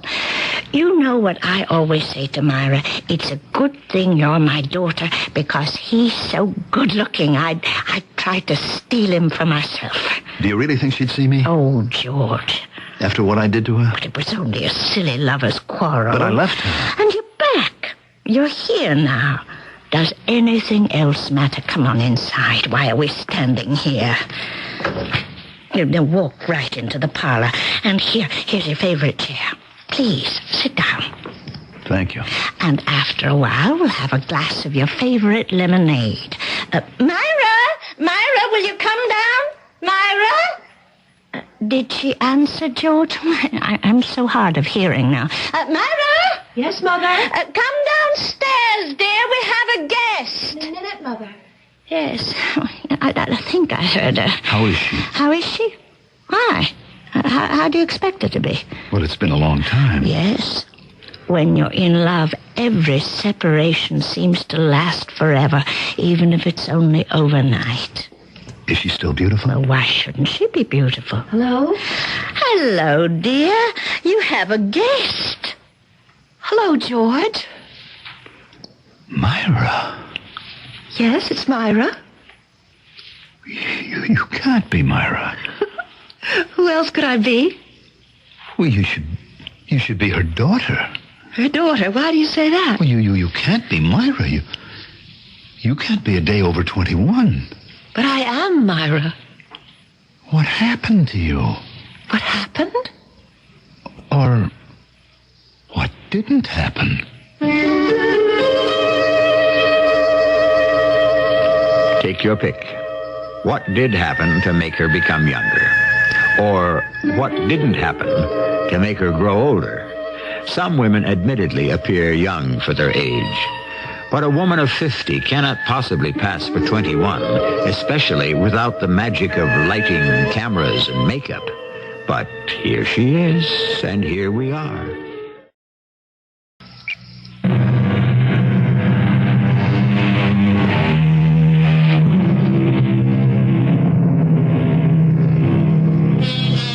Mr. John Keats saw a picture of a girl on the Grecian vase, and of her he said, "She wilt be forever fair." It's true. That lady is at least 2,500 years old, and she's still as pretty as she was the day the artist painted her. However, flesh and blood ladies are less fortunate.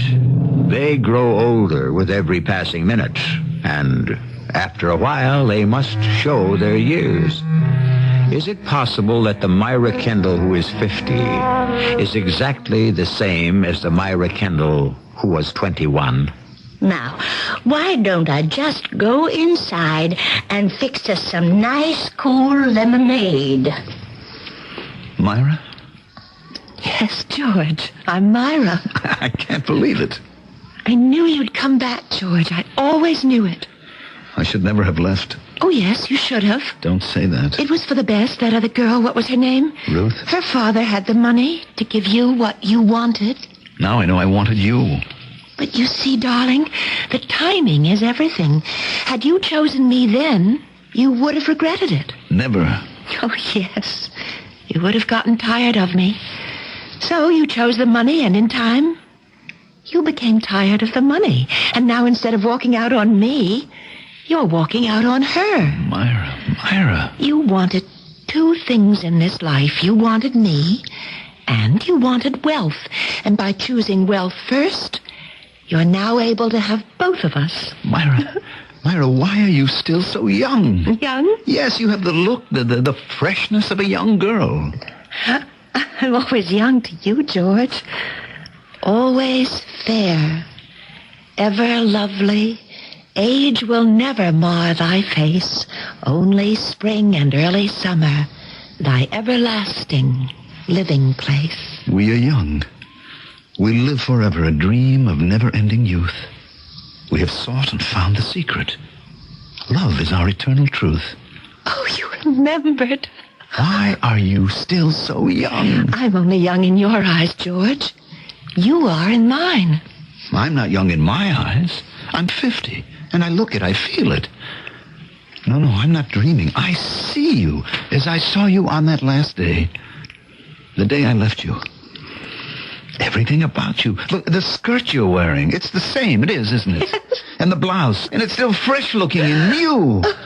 It doesn't look 30 years old. You became very successful, didn't you, George? Oh, I don't want to talk about that. Oh, you should be proud of it. I feel as if I've wasted my life. Oh, George, you became rich, famous. But I didn't have you. You have me, George.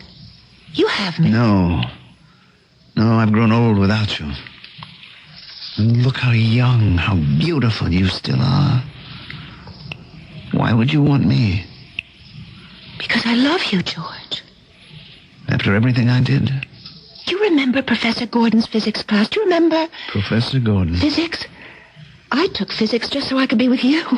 We were the only two people who ever held hands in a physics class. I remember what Professor Gordon said about matter. He defined matter as something that could neither be created nor destroyed. It just exists. Well, you could substitute love in that definition. Where love doesn't exist, it can't be created. And where it does exist, It can't be destroyed. But it can be put behind you. Oh, that. Yes, that. I have put love behind me. I am free of that mistake. You shall seek and never find me. I have no heart for you to break. That was the last poem I ever wrote. I know. I wrote it on that last morning. Do you know you're becoming famous? That is, your poetry is. Oh, yes. Tom Calder found a whole bunch of my stuff, and he showed it to the professor in the English Lit department at college. Why didn't you let the world know that you wrote them? I never wanted publicity. You know that. I was always so afraid of it. You know, Tom Calder, I saw him today. He wanted to give me a ticket. Oh, well, there was never any love lost between you. Well, he knew me first, and... You still see him? No. I don't see anyone. What have you been doing with yourself? I've been waiting for you to come back to me. Oh, would you answer that, George, and I'll go and give Mother some help with the lemonade? All right. Hello? Is that you? Who's this? Tom Calder. What are you doing there? Now, just hold on, Tom. I don't think that's any of your business. Haven't you done enough? Must you continue to persecute that poor woman? Look, did you wish to speak to anybody? Well, I certainly didn't wish to speak to you. No, I guess not. Mother's having a little headache. She went upstairs to lie down. Oh, I'm sorry. Who's on the phone? Tom Calder. Oh, yeah, he calls Mother frequently just to check. He's a very good person. George, why are you holding my hand like that? Do you mind? No. Why are you staring at it? Why are you so young? I just look young. No, there's a difference. George, do you remember the last day? Yes. I'm glad. No, I'm not. I've never gone on a boat ride since. Oh, let's go now. Now? Why not? You really want to? Yes, because this time it'll be the best. We're together again, in love again. Is there still a boat? Well, why shouldn't there be? Oh, it's been almost 30 years. Oh, but a lot of people tie their boats up down at the dock. Now they wouldn't mind if we'd borrow one for a bit. Oh, come on. All right, if you're sure you want to go. Oh, I do. Except if you happen to have bad news for me like you did the last time. Darling, I have no bad news for you. I'll never have bad news for you again. Then let's go.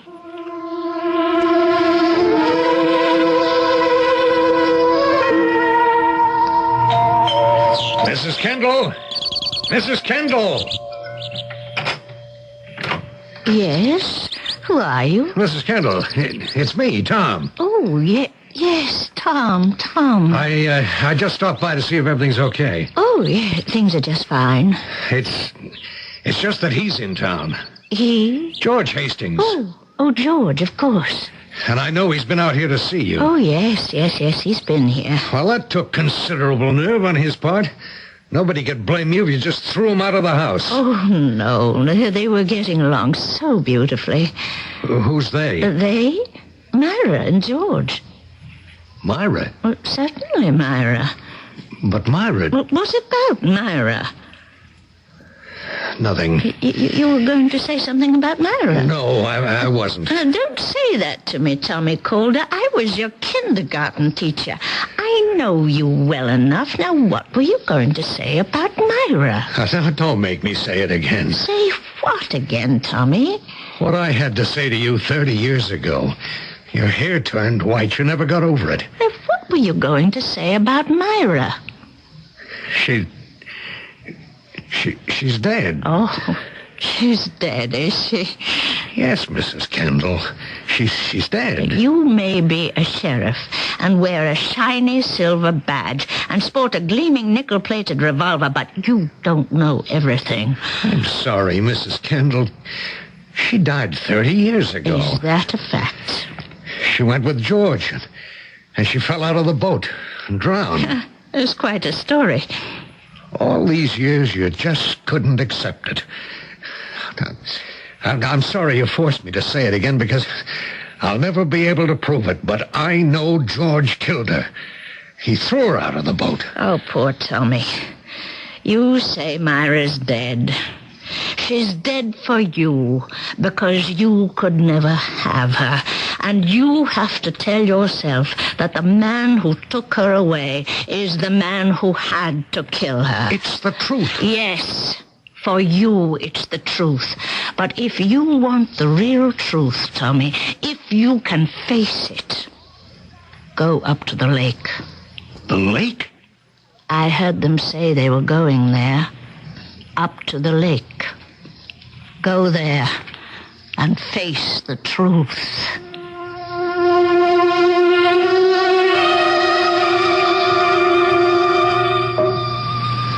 So beautiful just drifting here.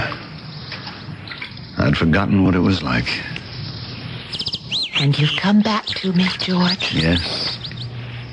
I've come back. It's as if I'd never left you. You're the same. You're exactly the same. Have you really come back to me? I'm here. What is it you want to tell me? I want to tell you I love you. What else? What else? Yes, the last time we were in a boat on this lake, you told me you were leaving me. I know. But that was long ago. I never believed you'd stay with me. I was too happy. No human being has the right to so much happiness. I knew you'd leave me. That's why I wrote the poem. I didn't write it that last morning. I wrote it the first night. Even then, at the beginning, I knew that it would end. Myra, I didn't mean to. What chance did I have? I was a town girl given a scholarship, tolerated at a wealthy college. I had no chance against her. All that money. And that's what you wanted. That's what I thought I wanted. Oh, you still want it? I've come back here. Have you? Oh, Myra. Myra, now I know why you're still young. It's what's inside you. All the love, the hope. No, George. I'm young to you because this is how I looked on the last day of my life. Don't say that. But why not? It's true. This is the spot. The very place. The deepest part of the lake. And there's a kind of whirlpool just below the surface that pulls you down, deep down. Oh, believe me, Myra, I made the wrong choice. All I want is you. Is that true? Yes. I only want to be with you. Then come with me. Come home with me. I want to. Come to where I live. Here. In the lake, on the bottom of the lake. Oh, dearest. Will you come and live with me? Be with me? Oh, Myra. Come home with me, George. I'm so young, so much in love with you. Come with me, George. Hey! Don't stand up in that boat! Come to me, George. Come to me. Hey, George! You're crazy! I'm waiting, George. Waiting. Sit down! Waiting for you, George, with all my love. Yes, Myra. And still so young. Don't leave me, Myra. Don't go. I'm not leaving you. Come with me, George. Come home with me. George! No, don't! George!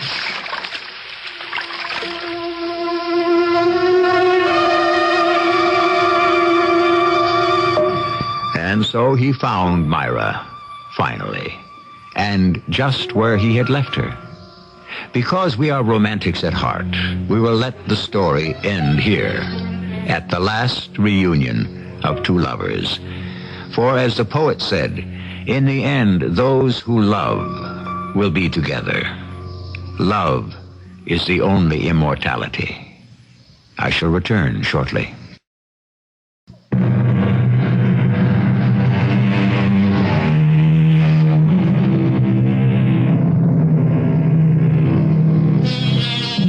Life goes on a predictable, almost preordained path.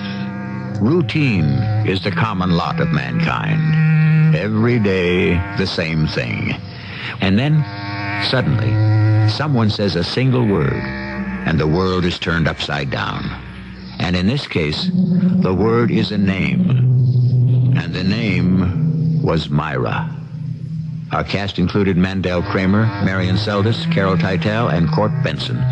The entire production was under the direction of Hyman Brown. This is E.G. Marshall inviting you to return to our Mystery Theater for another adventure in the macabre. Until next time, pleasant dreams.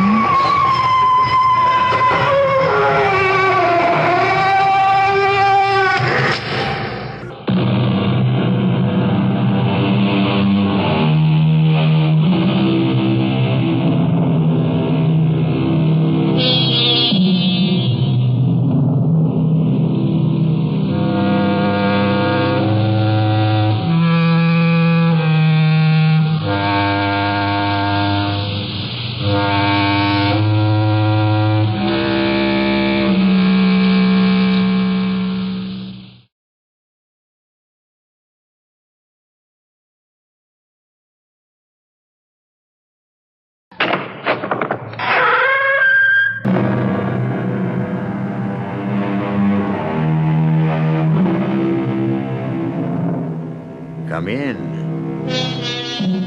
Welcome. I'm E.G. Marshall. What are you doing right now? Give me the next hour of your life. Let me fill it full of mystery and suspense. And who knows, that hour might just last as long as eternity. Is there a judgment, and is there a judge? At the very end, do we approach the final bar, the ultimate bench? We do, the philosopher tells us we do.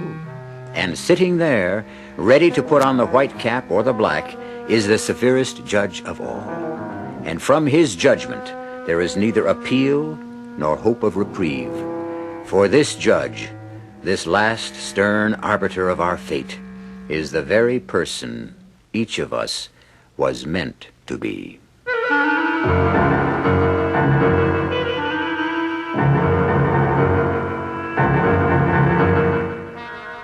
Our mystery drama, Every Blossom Dies, was written especially for the Mystery Theater by Sam Dan and stars Michael Tolan.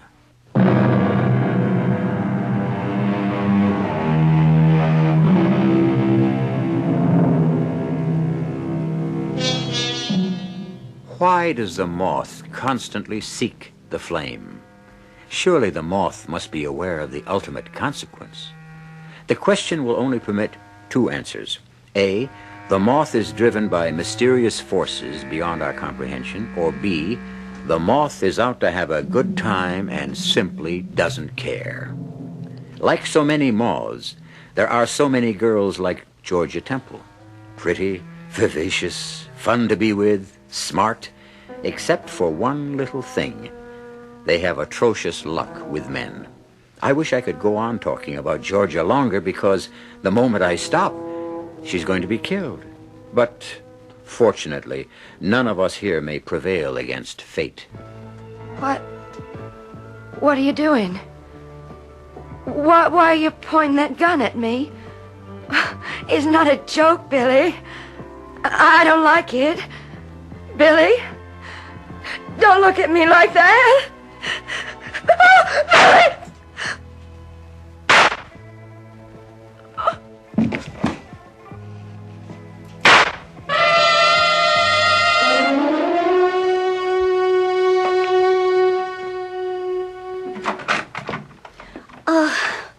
I was worried. Worried?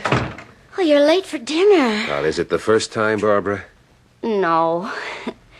And it won't be the last. But you usually call. I'm sorry. Did I ruin the steak? Steak? You ought to do the shopping. You're lucky to get stew. Well, if it's ready, I'm ready. You know, I was really worried, Bill. Why should you be worried? You mean a cop's wife doesn't have the right to worry? Oh, I'm not really a cop in that sense. I mean, I'm not in uniform. I'm called in after the crime, Jerry Ferris and me. Whatever shooting or stabbing... Please, Bill. The rough stuff has already happened. Jerry and I, we do the gentleman's job, the inquiry it's called. Well, you still should have phoned. That's right. And there's no excuse. I wanted to know about dinner, so I called the desk at 5, and they said you'd left for the day about an hour before. And do you know it's 7:30 now? Well, darling, No, honey, I'm sorry. I have no right to ask. No, you have every right. No, not under these conditions. Barbara, if you want to know where I was... because that would mean that I'm taking that note seriously. Barbara, let me tell you. I don't believe that note. It was sent by some vicious psychotic. Darling, I want to explain. If a person has something to say to me about my husband, if anyone wishes to accuse my husband of infidelity, let that person face me openly and with proof. I'll tell you where I was this afternoon. I just know you wouldn't have another woman. Say, you are sure of me, aren't you? I know you, that's all. It's just a note like that. Well, it's upsetting. Darling, why didn't you let me see it? Because I could have taken it to headquarters and turned it over to the lab. I didn't want to get involved in anything, and... Oh, it's just a crank thing anyhow. I thought it'd be best all around if I just tore it up. I don't even know why I told you. Well, I'm just scared to think there are people with that type of mentality running around. Look, the fact is, I left headquarters completely resolved to get home early when I saw someone, a hoodlum who has no business in this particular territory. I thought I'd keep an eye on him for a while to see where he might lead me. And where did he lead you? To a rooming house where he's evidently living. So I filed him in my mind for future reference and came home. Well, I hope you like the stew. I made it with wine. How could it be bad? And a little music to aid the digestion.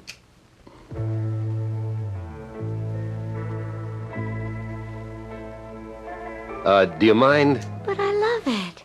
You hear it everywhere. That's the trouble. I've been listening to it all day. So have I, and I never get tired of it. Could we just do without it? Oh, sure. But it's such a pretty tune. I think it's the title that turns me off. Every flower must die. No, it's Every Blossom Dies. Kind of gives it a feeling of mystery. All right, if you really want to hear it. Oh, not if it really bothers you. No, it doesn't. Go ahead, play it. No, I'd rather talk about something more important. What? Well, I hate to nag, but it's money. I'm short again this week. I know. I know. Look, I just have this situation. Now, who could that be? I'm afraid I know.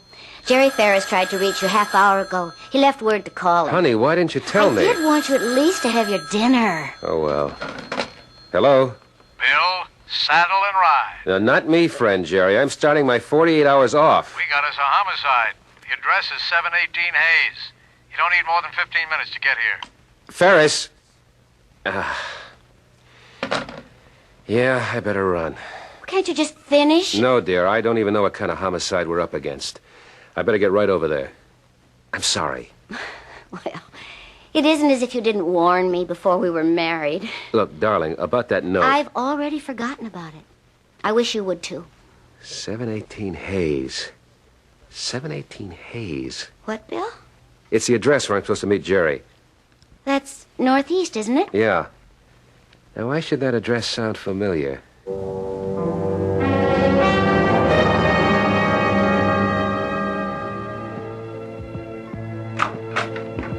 You made good time. Jerry, don't you have an ear for music? That needle's stuck in a groove. I know. Well, turn the damn thing off. Don't be sore. I know I pulled you away from dinner. Why are you just standing there listening to that? I'll explain. The name on the door says Georgia Temple. Is that her on the floor? Yeah. Why? You mean Doc hasn't been here yet? Everybody's been here and gone. I decided not to move her until you showed up. I want to get some of that famous Bill Maitland insight. Well, I don't do too well on an empty stomach. Bill, we got to crack this one. The mayor, the DA, they're all up for re-election. Safety, that's the big thing today. Yeah, how can you knock it? Incidentally, you signed out at 4 to go home, and we couldn't reach you. I ran into a guy I knew from the Army. We stopped for a couple of beers. What do we got here? Her name was Georgia Temple. Turns out she's an old girlfriend of yours. I never knew a Georgia Temple. Now, let's get that famous Bill Maitland memory in gear. The name, Georgia Temple. Temple. Georgia Temple. Oh, there was that murder at the Carousel Club about a year ago. Keep going. Georgia Temple was the singer there. And we picked up everyone in the joint for questioning, and since we finished late at night, we gave her a lift home. You mean you gave her a lift home? You topped me off first, as I recall. Because I had to pass your house first. I just mentioned a fact. I read nothing into it. Anyhow, I just dropped her off. I know. I kept thinking, what a shame. Both of us were married. That doesn't stop a lot of guys. But it short-circuits guys like you and me. You're too idealistic, and I'm too scared. No wonder that address sounded familiar. Yeah, well, we meet her again. Clothes aren't mussed up. No signs of a fight? No marks of any kind. Doc says just 3 shots. You been through the place? Just a quick glance around. Doesn't look like a robbery. There's her purse, good-looking portable TV. There's silver in the chest of drawers. Now let's rule out a robbery. And Doc's pretty sure she wasn't assaulted. No sign of forced entry, so evidently she knew the guy. There's a lot of anger, a great deal of passion involved here. Yeah, why? She was shot 3 times. Why? Why fire 3 shots? Any one of them would have been enough. 1 in the head, 2 in the heart. As if the killer were determined to annihilate her completely. Who do we look for? A disappointed boyfriend? Those are always good. Who found the body? The lady who has the apartment down the hall. I got her statement here. She kept hearing the music. What music? This. Now, will you shut that off? It's driving me nuts. Yeah, well, it was driving the neighbor nuts, too. It kept going and going for 2 hours at least. So she knocked on the door. She couldn't get any answer, and for some reason she got nervous. Called the police. What was the reason she got nervous? She couldn't say. Well, if she's down the hall, let's ask her. As I tell you, I heard the music, and I knew the needle must have been stuck. And then, Mrs. Woodruff? Well, I've already told this officer. I went down the hall, knocked on her door, but received no answer. Yes? I called to her. Miss Temple, but there was no answer. Poor child, now I know why, and... Yes? Miss Woodruff, why are you staring at me? Well, I'm not staring at you, young man.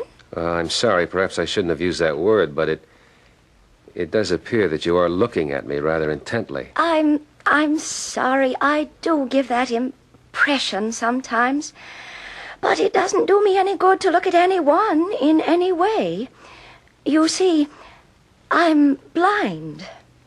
Oh, I'm sorry. Oh, it's quite all right. You'd never know it, ma'am. You'd never know it here in my home, where everything is meticulously arranged. You say you heard the record player in Miss Temple's apartment, and it kept playing the same thing over and over again. There was no answer when you knocked on her door. No answer. And you became very nervous and called the police. That is correct, sir. What would have made you that nervous? I can only say an old lady becomes nervous for any reason or no reason. About Miss Temple? She seemed a nice enough young lady.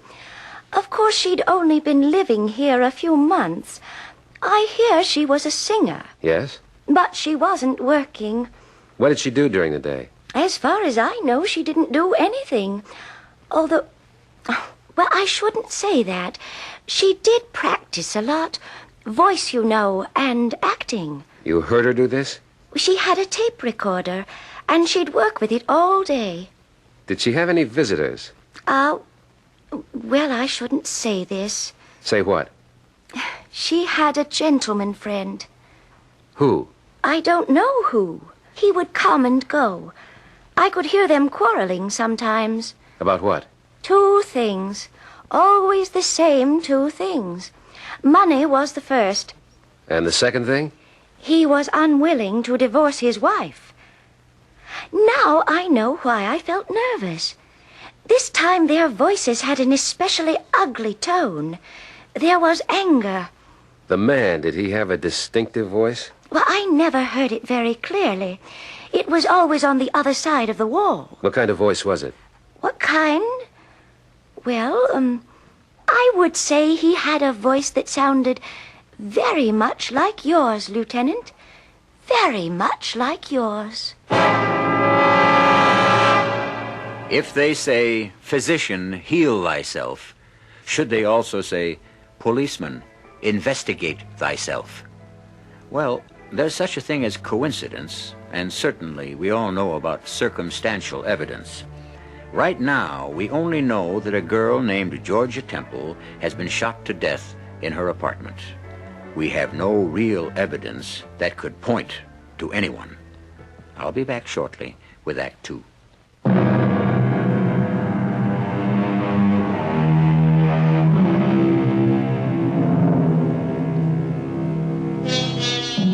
Georgia Temple was found shot to death in her apartment. The police are naturally asking the expected question: who killed Georgia Temple? So far, there isn't any evidence that would point to anyone. There is, however, a clue, a lead. It isn't much, but it's all we have, and it points at one person. And that person happens to be the police detective who is heading the investigation. Let me understand this, Mrs. Woodruff. You've heard this man's voice. Yes, Lieutenant. And it reminds you of mine? Well, it sounds like yours. They say that sightless people have remarkable hearing. Oh, it's like everything else. Some do, some don't. And the fact that your voice sounds almost exactly like the gentleman friend of Miss Temple's, well, that doesn't have to mean very much. After all, just as there are people who look very much alike, there are people who sound very much alike. Thank you, Mrs. Woodruff. I hope I've been able to help you, gentlemen. You were very helpful, Mrs. Woodruff.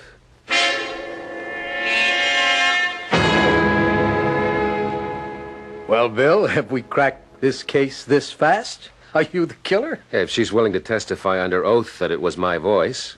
Were you pulling a fast one on everybody? In what way? In every way. Like you saw her home that time. You did, didn't you? Yeah. And maybe she said, why not come in for a nightcap? Tell me more. And maybe you did, and, well, maybe one thing led to another, and you've had this cozy little setup for the past couple of years. Keep talking. But you know the course of true love, it never runs smooth, and so maybe you have this fight and you pump 3 slugs into her. Maybe you better check my service revolver. I already got the lab report. The weapon was a .22 caliber. Well, I guess that puts me in the clear, huh? I guess it does. So where are we? We know it's a guy. They quarreled. For any one of the maybe reasons or something else. How carefully have you searched the place? We don't have any prints. You mean no fingerprints at all? None.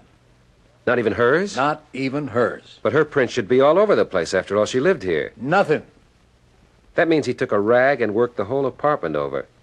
Because his prints must have been all over the place, too. This guy spent a lot of time here. Somebody must have seen him. Look, why don't you ring some doorbells? I'll poke around the apartment. There's no good in the eyewitness department. 4 other tenants. Mrs. Woodruff, who's blind, we already know about. Down to 3. Mr. Sazerac's a musician, works all night, sleeps all day, doesn't know anything. Mr. McPhee has been in Afghanistan for the past 4 months. Nobody can tell us when he'll be back. The Lewises are in Florida, where they spend 6 months of the year. And that's it. Now, what do you got? I looked through the garbage can. I found these papers. These half-torn, crumpled papers. Here, read. Ask your husband where he is all the times when he tells you he's at work. Ask. And stuff that's crossed out. Now read the next one. Ask your husband where he is when he's supposed to be working. Ask him why money is so short. The rest is crossed out. Yeah, she was writing or had written a note. These are just the copies she made the mistakes on. Then when she typed one finally that was okay, that was the one she sent. Hey, that figures, Bill. She sent a note to the guy's wife. But why? Who knows why? Maybe to force him into some kind of move, to put him in a position where he'd have to choose between them. She's got a typewriter. I saw it in her bedroom. Yeah, you can see these were typed on her machine. So she sent the note. The guy's wife got it. She raised the roof. The guy got so mad he killed her. Sounds reasonable. Yeah. So, somewhere there's a note that was typed on her machine. Some wife has it. If we find the wife, we find the guy.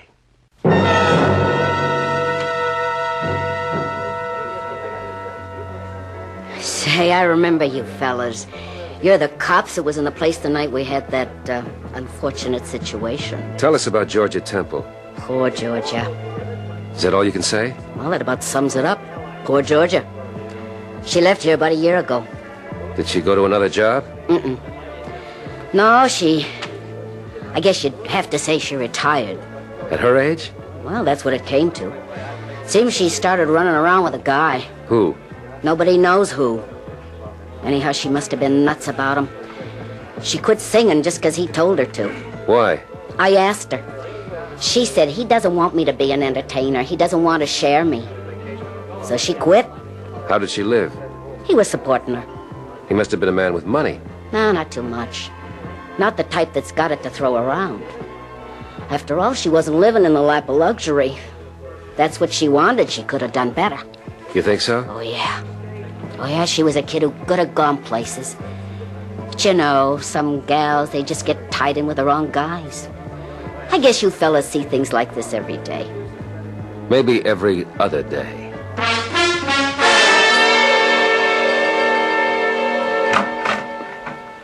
You still didn't tell me why you wanted to come back to the apartment, Bill. The tape recorder. Mrs. Woodruff said Georgia Temple worked with a tape recorder. Yeah? Where is it? Do you remember seeing it? No. Maybe it was stolen. Now, come on. Why would a guy come in here, kill her, and just take the tape recorder? She had money in her purse, remember? Okay, let's look around. Hey, hold it. I think I remember something. When I looked through her bag, I think I saw... What? Now, hold it. Lieutenant Maitland, let me have the property office, please. What do you think you saw? Maxwell, this is Bill Maitland. There's stuff that belonged to Georgia Temple. See if there's a pawn ticket. Yeah, I'll hold. Pawn ticket? She pawned the recorder. But why? She needed money. Look, the guy paid for everything else, the TV set, the furniture, the silver. But the tape recorder, that must have been hers. Yeah, Maxwell. There is? We'll be right down to pick it up. Yeah? Yeah, I read about it in the paper. Well, what can you do? You gave her $50 for this tape recorder? It's a good one. High quality. Listen. Sweet justice, let there be no delay, nor shadow of suspicion. Delay. A, that A sound. Say A, not A. Well, great actress you'll never be, Georgie. Back to the nightclubs for you. Let there be no delay. And let there be no delay tonight either. Have it out with Billy Boy without delay. Sweet justice, let there be no delay, nor shadow of suspicion. Honey, if he doesn't shape up, you'll have to... Now, hold it. Let's run it back. And let there be no delay tonight either. Have it out with Billy Boy without delay. Billy Boy. Billy. Let it run. Sweet justice, let there be no delay, nor shadow of suspicion. Honey, if he doesn't shape up, you'll have to do something definite. Sweet justice, let there be Let there be what? a letter. We'll write a little letter, just a simple little note guaranteed to get his goat. Ask your husband where he is all the times when he tells you he's at work. Where is he spending those long evening hours? Signed, one of the girls. Well, Billy Boy, that should get us some action. You won't have to worry about divorcing her. Maybe she'll divorce you. That's the way to write it. I guess that's all. So now we know his name. Billy.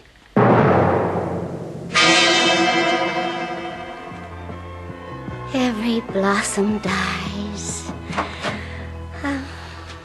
Hi, Barb. Bill, I thought you were coming home late tonight. I am. Ferris and I are making the rounds at some of the watering places. I was at the Starlight Club just a few blocks from here. You want to shut that off for a minute? I'd just like to relax. Oh, sure.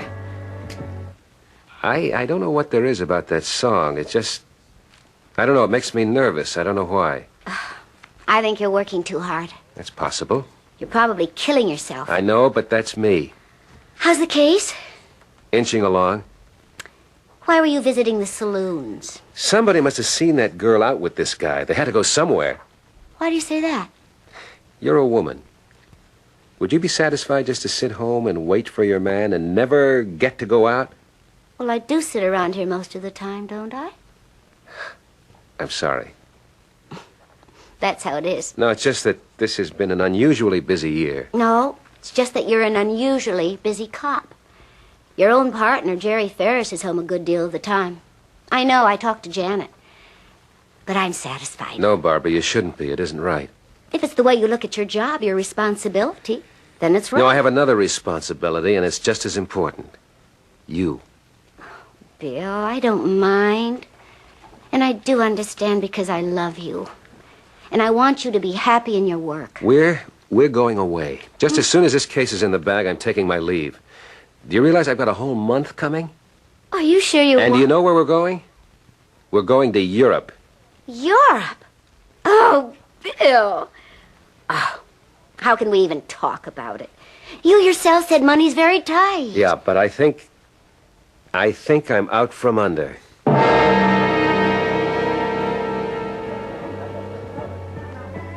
Now, think hard, Molly. The name Billy.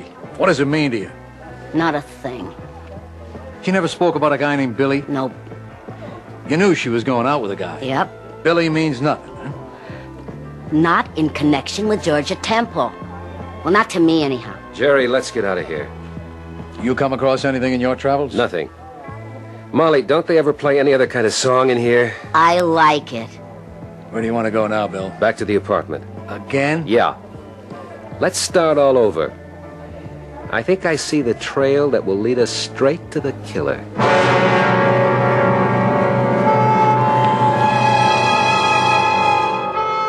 What do we know for sure? We know a girl was killed. We know a man named Billy is the killer. We know they quarreled over money. We're pretty sure Georgia wrote an anonymous note to Billy's wife. We also know the police detective who is investigating the murder is also named Bill. His wife received an anonymous note accusing her husband of being with another woman. Well, before you reach any definite conclusions, wait until I return shortly with Act 3.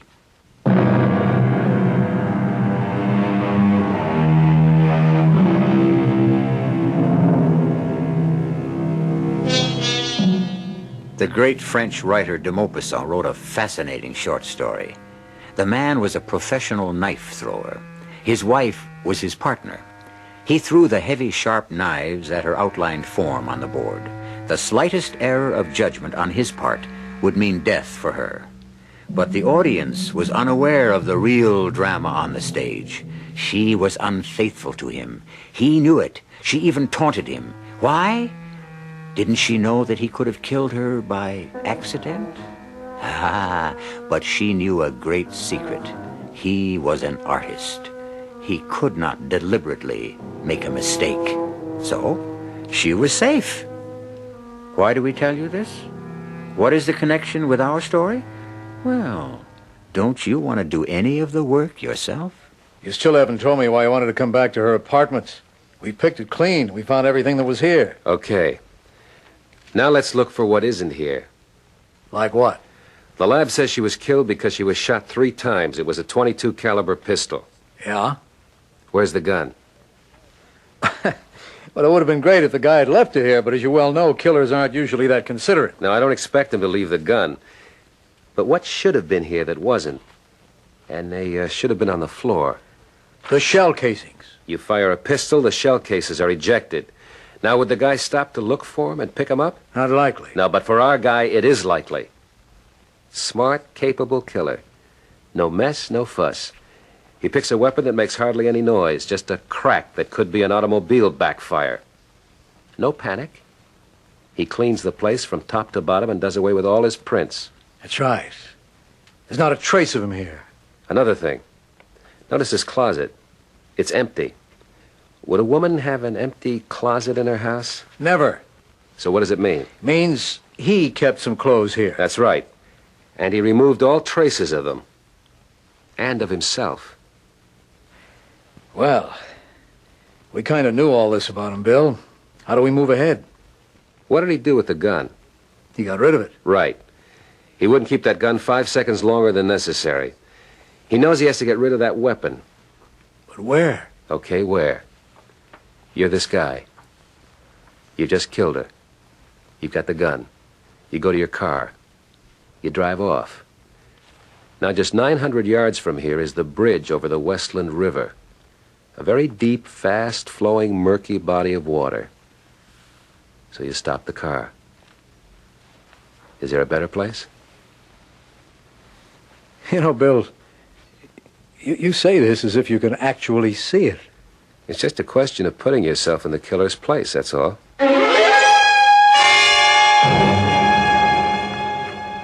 I have to come home for dinner more often. This chicken is great. You know, I forgot how fantastic a cook you are. Bill, I was going through your closet today. I wanted to see if you had anything for the cleaners, and... And what? And I came across some clothes. New clothes. Oh. I don't remember you buying them. How do you like them? Well, they're not quite the conservative style you wear on your job. They're not for the job. I just picked them up the other day. I passed by this place. They were having a sale. I'll need them for the trip. What trip? The trip to Europe, don't you remember?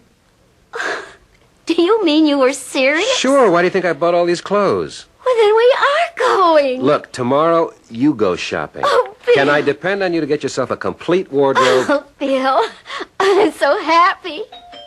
I'll get it. Hi, Barbara. Oh, come on in, Ferris. Bill, it's your Siamese twin. Anything new? They found the gun. Where? Where you said. It was in the riverbed. Under the bridge. Anything on it? The lab's checking it now. Let's go down and wait for the report. Well, Bill, won't you finish your dinner? Honey, put it away for me. I'll be starved when I get home. Well, I don't know when you even have a minute for yourself. When did you get a chance to do that shopping? What shopping?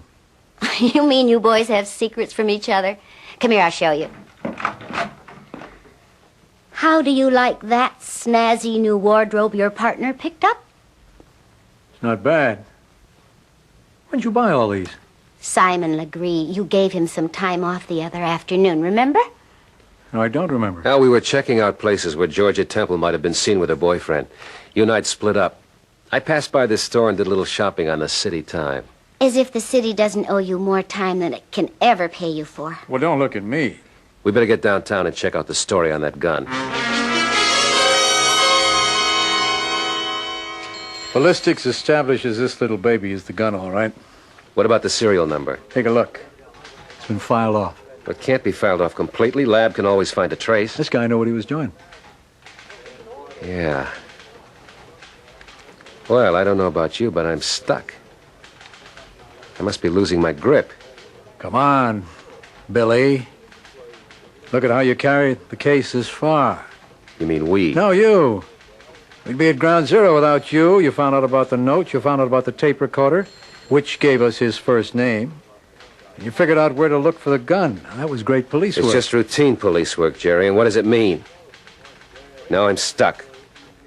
This, guy, he's been making moves. And I've been finding the counter move to each of them. I get him to reveal his motive, then his first name, then where he tried to hide the murder weapon, and we find the gun. And from the serial number, I should be able to trace him down, but... Bill, you feeling okay? But there's no serial number. It's as if this guy knew every move I'd make, and he leads me on, feeds me one little clue after another. And just when I think I'm ready to go in for the kill, he yanks the rug out from under. You know something? Right now, I'm sure he's laughing at me. We've been in spots like this before, Bill, hundreds of times. No, there comes a time in every case when you know who's smarter. You are the guy you're after. Bill, you don't know what you're saying. What I'm saying is we're up against a killer who's smarter than we are. And that's why he's going to get away with it.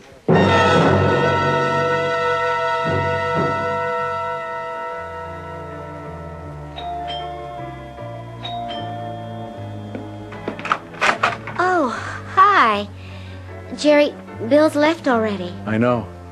I came to see you. Oh, well, come on in. What have you got there?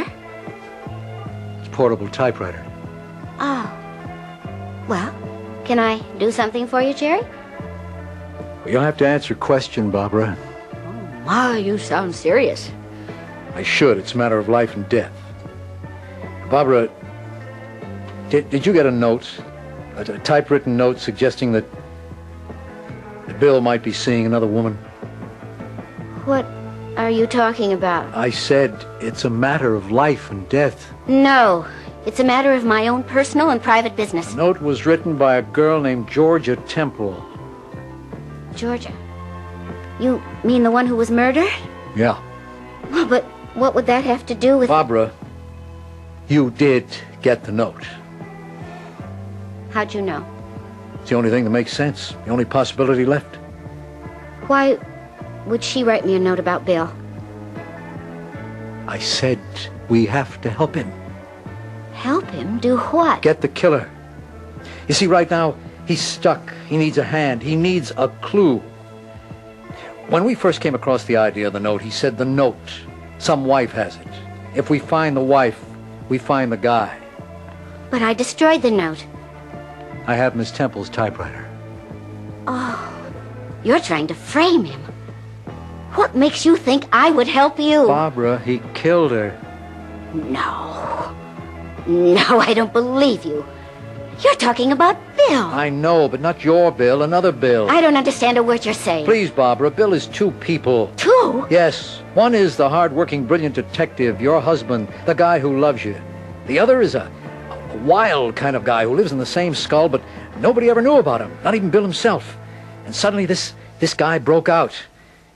He fell for a girl named Georgia Temple. Jerry, get out of here. He had to kill her, and Bill's been trying to find him. You're saying my Bill is a murderer. I'm saying there's a part of me doesn't know about.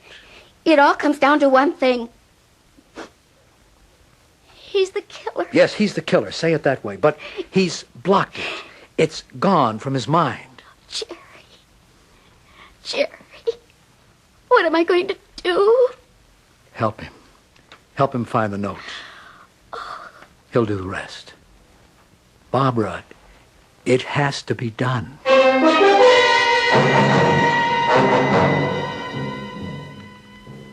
Mind if I put something on the record player, Bill?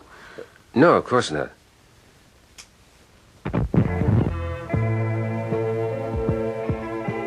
How did he know enough to get rid of the serial number?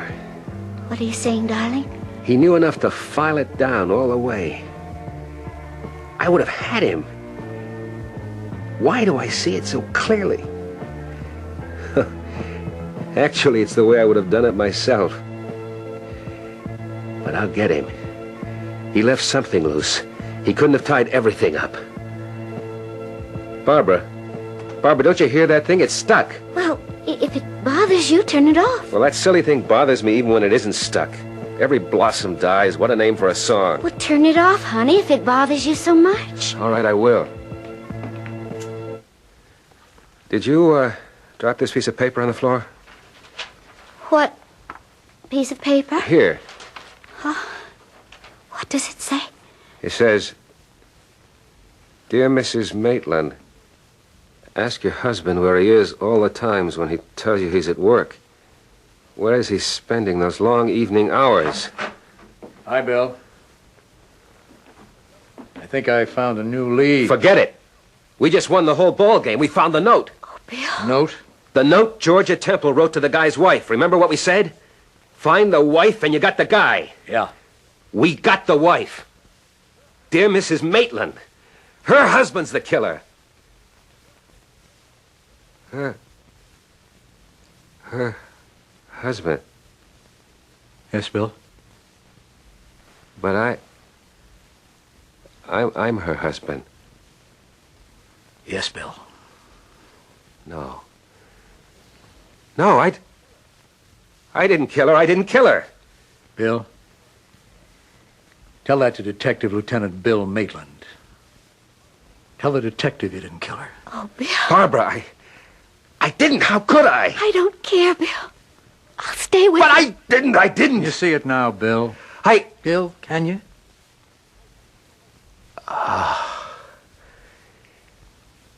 Yes, Jerry, I see it now. What happened? What happened? You know what happened. You thought it was a joke when you said it back at her apartment.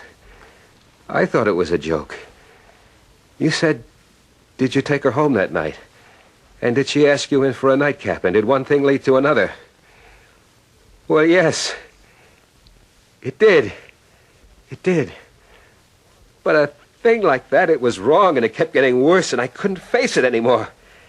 It wouldn't go away. She wouldn't go away, or maybe I couldn't stay away, so I had to blast it away, wipe it out. I fired 3 shots, and it was gone. And I was released. I was free. As if it had never happened.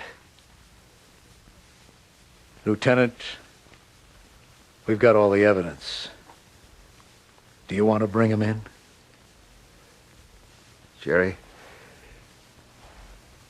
we have to bring him in. He's a killer.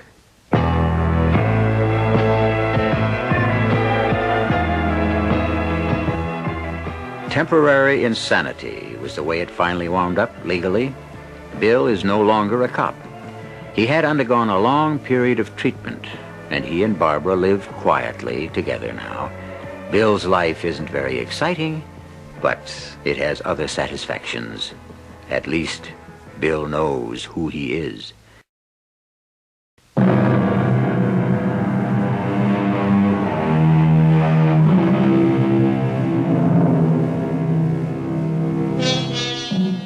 In music, they have what is known as theme and variations. Often one composer will take a theme written by another and write a beautiful series of variations on it. The basic theme of today's story was, of course, Dr. Jekyll and Mr. Hyde, which was a variation by Stevenson on a famous medieval legend.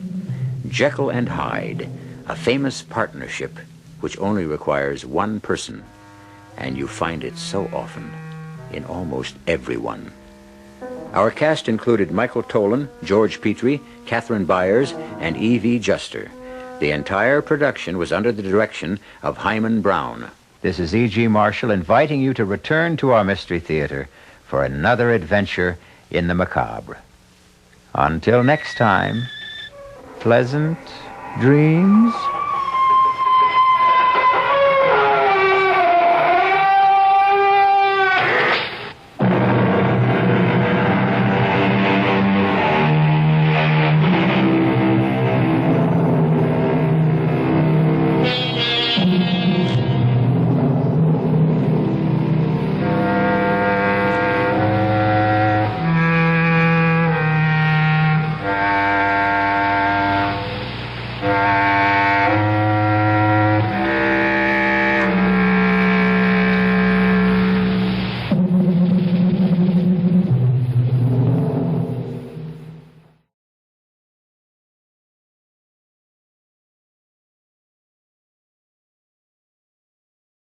And now, Mystery Theater.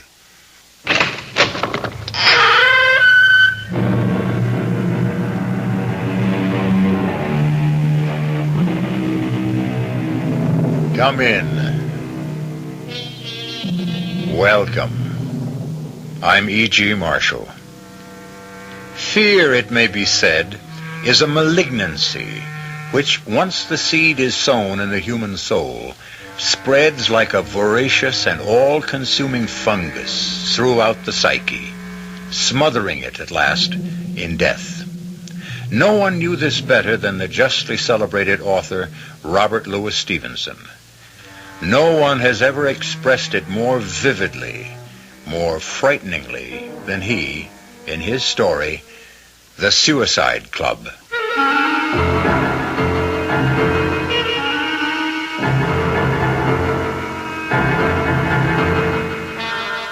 Our mystery drama, The Suicide Club, was especially adapted from the Robert Louis Stevenson classic for the Mystery Theater by George Lothar and stars Barry Nelson.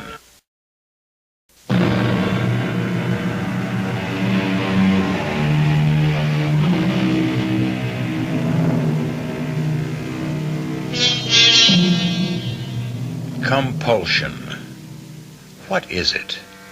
What is it within most of us, perhaps all of us, that compels us to do this or that? What drives the alcoholic to take that first drink he knows will lead to drunkenness, and almost certainly eventual death? What spurs the compulsive gambler to bet again and again, aware always that in the end it can only bring him to ruin? That was a question Victor Harris often asked himself, but could never answer, until a certain fatal night when he met a man who called himself John Smith. Well, your health, Mr. Harris. Yours, Mr. Smith, I think you said. As good a name as any other. And why did you invite me for this drink, Mr. Smith? It isn't customary, you know. More often than not, the strangers one meets at poker games remain strangers. Why? You interest me, Mr. Harris. In fact, you intrigue me. Oh. The last hand we played, everyone else had dropped out, leaving just you and me. I admired the way you played. I admired your nerve. More than anything else, I admired your coolness, your indifference when you lost. $37,000, Mr. Harris. $37,000. Your admiration is misplaced. Cool, indifferent, why not? $37,000 is nothing to me. I'm a millionaire, Mr. Smith. Oh, are you? Several times over. Well, then, losing that much would mean little to you, if anything at all. Where's the thrill in winning or losing? There isn't any. Not for me. Not anymore. Then what point is there in playing? None. None whatever. Gambling of any kind bores me, but I go on because, well, Mr. Smith, I'm what is called a compulsive gambler. I see. What would you say if I were to tell you that I can change your boredom into a thrill, the like of which you have never experienced before? There's a price tag, of course. What is the nature of this thrill that you're talking about? I'm talking about what might be called the supreme gamble, Mr. Harris.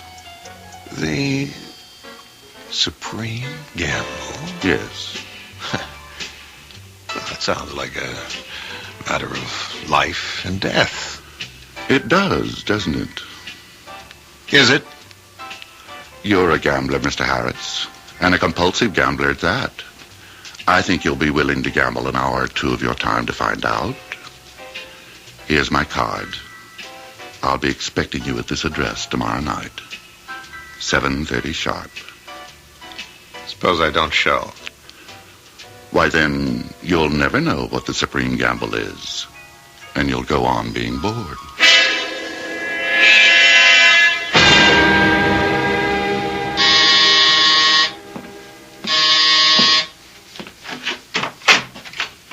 Yes?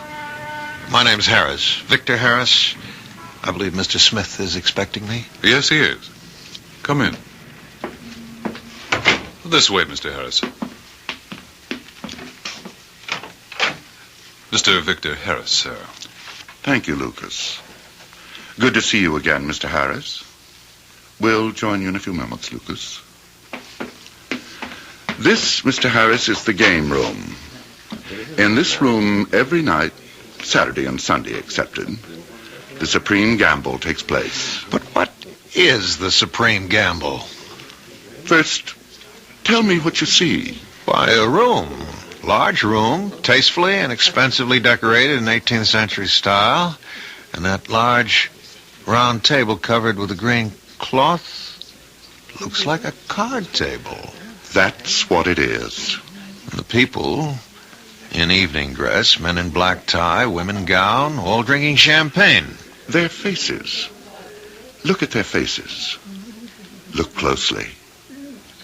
Well, what do you see? Why, their faces, they're all of them excited about something I can see. Yes, they all look as if, well, as if they're expecting something very exciting to happen at any moment. They are.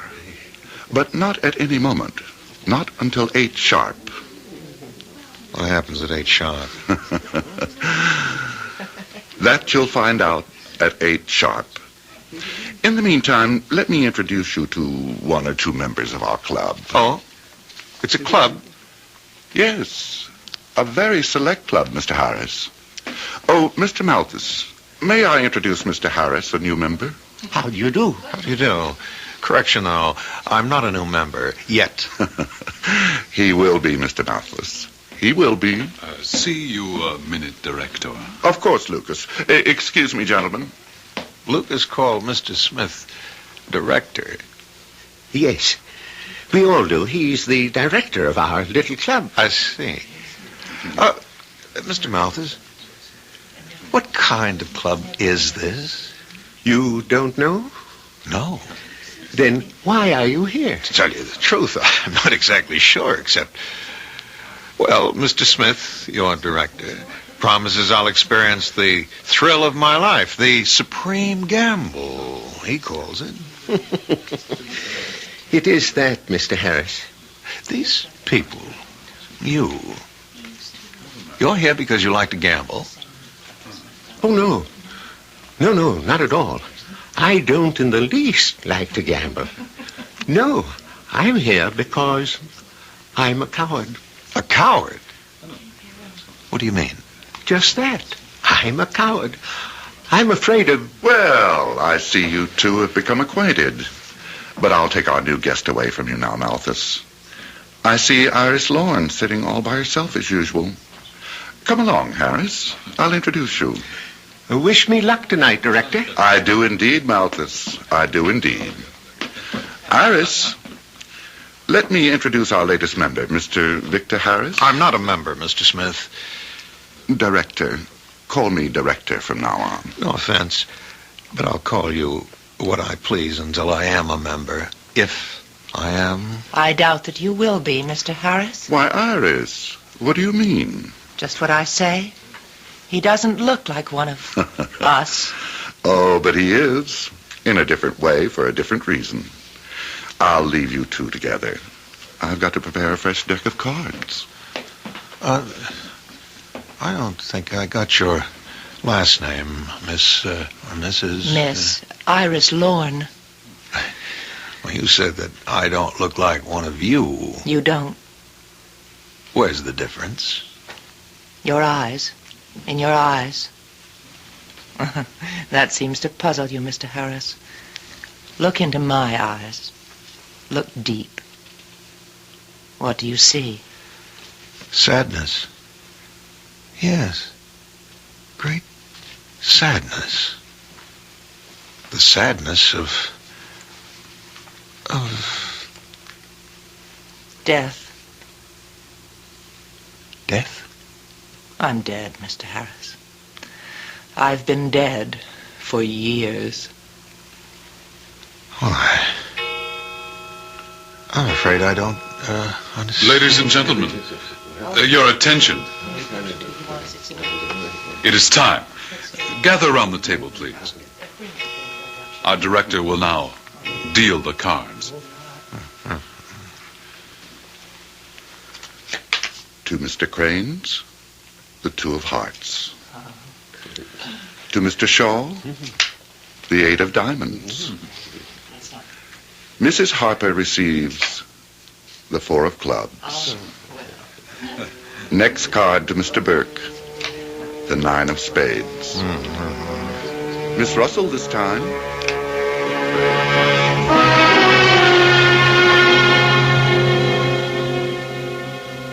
Next card to Mr. Wolfson, the ace of spades. Since Mr. Morley has already drawn the ace of clubs, the game is ended. Mr. Wolfson, Mr. Morley, I will see you both in my office as soon as I've completed my business with Mr. Harris. This way, Mr. Harris. Oh, Lucas, champagne all around as usual. Yes, Director.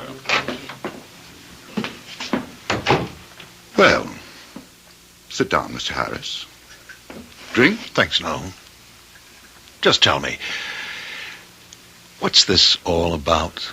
Have you ever thought of committing suicide? No, I've never thought seriously of suicide. Well, many do, you know. Think of it seriously, that is. And some of these, quite a few, do take their own lives. But you'd be amazed, Mr. Harris, at how many people there are in the world who want to kill themselves. In fact, yearn to kill themselves, but haven't the nerve to do it. So? We do it for them. You... To put it more aptly, we arrange it for them, once they become members of the club. The Suicide Club, we call it. Think of the gamble, Mr. Harris, the supreme gamble of your life. Think of the thrill of each night, staking your life on the turn of a card. Not a momentary thrill, but one that will make each day worth living because it may be your last. The ace of spades, the ace of clubs. Simple. Whoever in each nightly deal receives the ace of spades is killed. Everything, of course, is arranged to make his or her death appear accidental. The ace of spades, the person killed. The ace of clubs? The one who does the killing. Then one is the victim, the other is murderer. Huh. You spoke of a fee. Unnecessary evil, I'm afraid. The club's overhead is high, extremely high. Accordingly, so is the fee. Which is? Half your estate. Half of what you own. Half? That may sound unreasonable to you at first, but it all balances out, you see. What I mean is, there are members of the Suicide Club who have large estates, vast wealth. But at the other extreme, there are some who have virtually no estate, no money at all. Miss Lorne, for example. Iris, you met her. Practically penniless. She was quite well-to-do when she joined some time ago, but luck, the cards, has been against her. And in the meantime, she has spent everything she had on her habit. Drugs. She's a drug addict. Which is why she wants to die. It's the only solution to her problem. What a shame. She's so lovely. Her life could be so worth living. But isn't. Not anymore. Well, now, Mr. Harris, I promised you the greatest thrill you've ever had. I promised to cure your boredom with life for the remainder of your life. I'm ready to keep that promise with, as I said last night, the supreme gamble. Sign here. Yes? I'd like to think it over. You know what your decision will be. You're a compulsive gambler, Mr. Harris. Whether you join the Suicide Club now or later, you will join. I know it. You know it. To be bored is to be dead, as you so well know. Why not live a little? Why not sign? Now? Why not? Yes. Why not?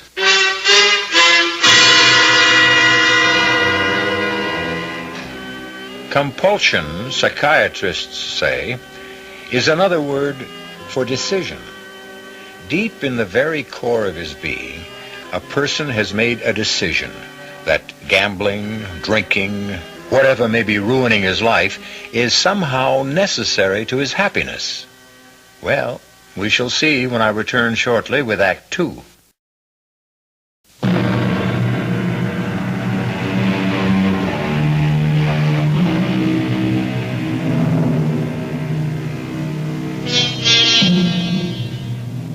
Bored, weary of a life of compulsive gambling which has lost its stimulation, Victor Harris, wealthy man about town, has joined the Suicide Club.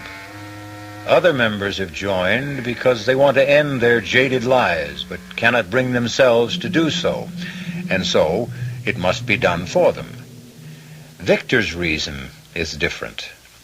A gambler who cannot stop himself from gambling, he has decided to take the supreme gamble. His life on the turn of a card. Your first night, Harris. Bon chance. Good luck. I'm not quite sure how to take that, Mr. Beg pardon, Director. I'm staking my life on the turn of a card. I grant you I'm a compulsive gambler, but my life...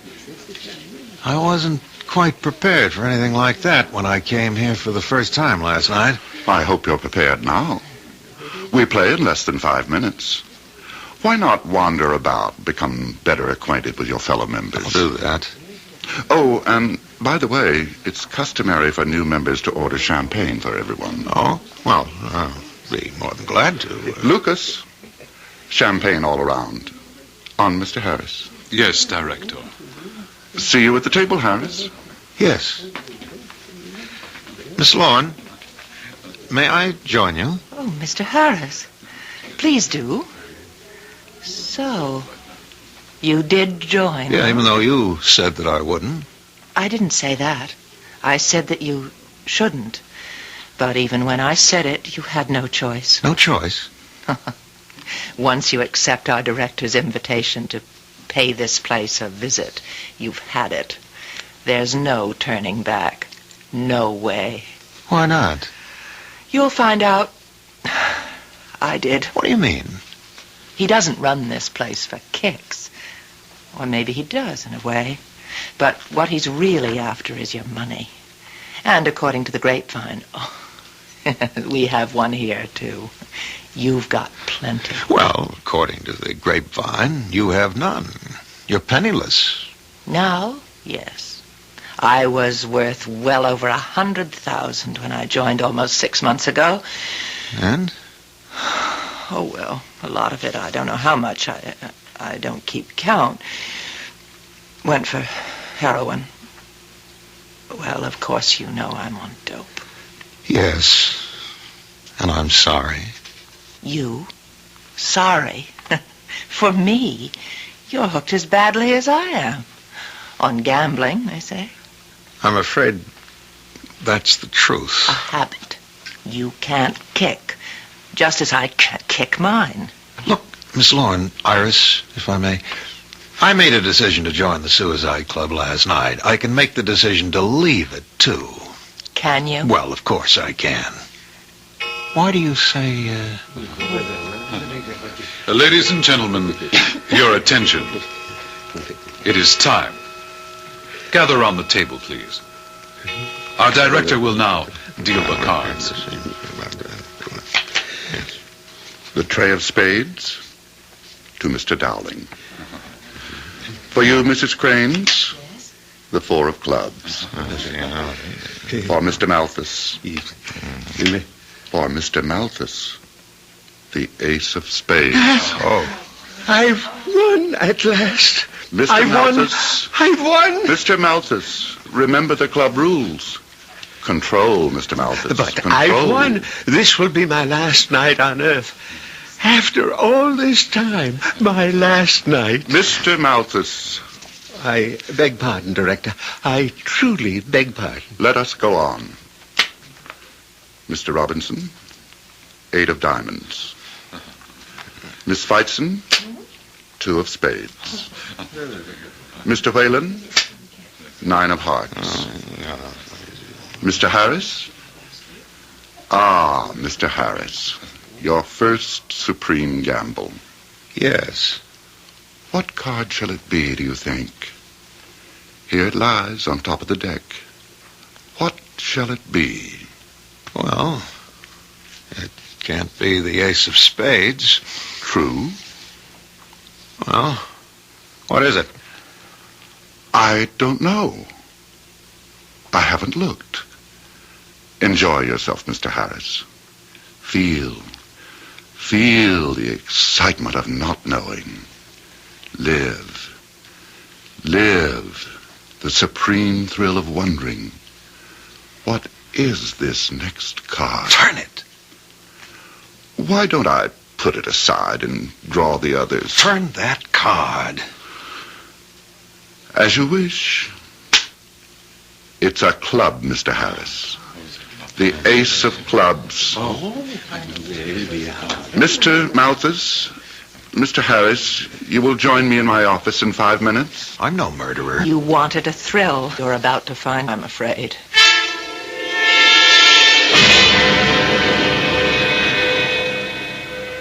Be seated, please. You there, Mr. Malthus. Mr. Harris, here. When shall it be, Director? When is my moment come? How shall it be done? And where? Patience, Mr. Malthus.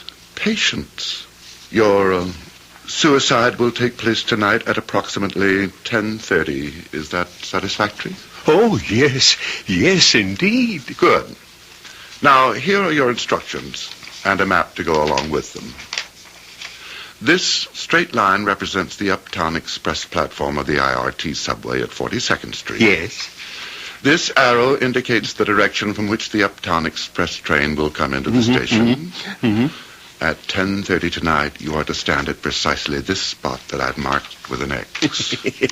X marks the spot. Yes.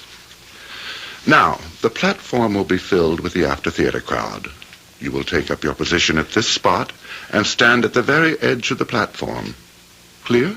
Very. Goodbye, Mr. Malthus. And Godspeed. Goodbye. And thank you for all you've done.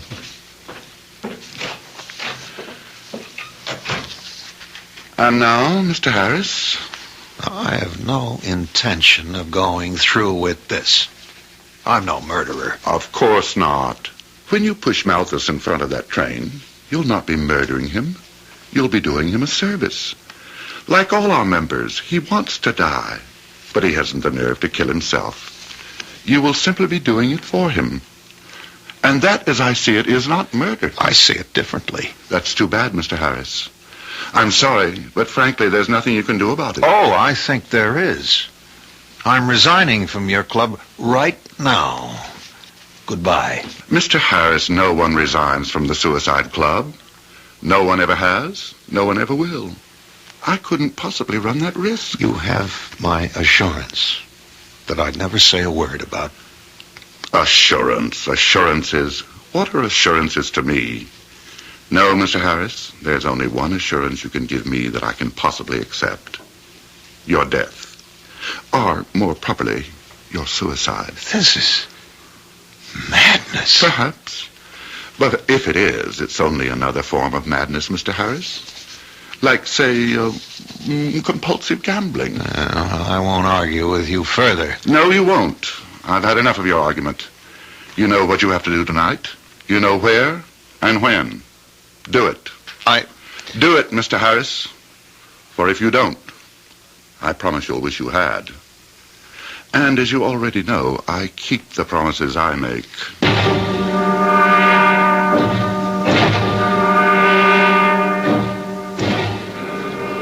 Mr. Malthus! Mr. Malthus? What? Mr. Harris, you're just in time. The express will be along in a minute or two. Listen to me. Oh, we really shouldn't be seen talking together. Just stand behind me, and when the right moment comes... Listen to me! I'm not going to kill you. You're not? I can't. Well, you must. I can't do it either. Why do you think you're here? To save you if I can. Well, save me. You don't want to do this. You don't really want to take your life. You're crazy. Of course I want to do it. But I can't. I haven't the nerve. You must do it. You must. No, we'll go somewhere and talk. Talk? The train. You can see the lights far down in the tunnel. It's coming. It's coming. Oh, you will do it, won't you? I can't. I've got to get away from here. I've got to get away. Victor Harris. Iris, what are you doing here? I followed you. Why? Because I had this feeling Malthus! That was Malthus! He must have found the nerve to do it himself. No, Mr. Harris, I did it. You? Lucas, you shoved him? The director figured you'd lose your nerve. It happens sometimes, and when it does, I take over. Well, see you, and you, Miss Lorne, at the club tomorrow night. 8 sharp, as usual. You've got it wrong, Lucas. You won't see me tomorrow night or any other night. You got it wrong, Mr. Harris. If you don't show up tomorrow night, there won't be any other night. Not for you or Miss Lorne.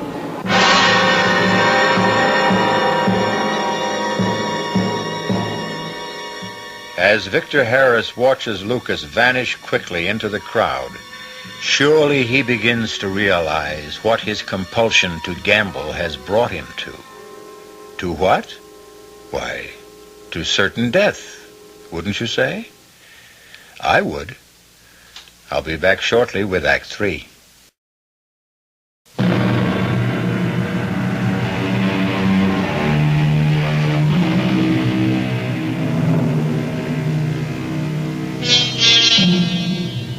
You, yes, you, listening to my voice, are Victor Harris, or, depending on gender, Iris Lorne.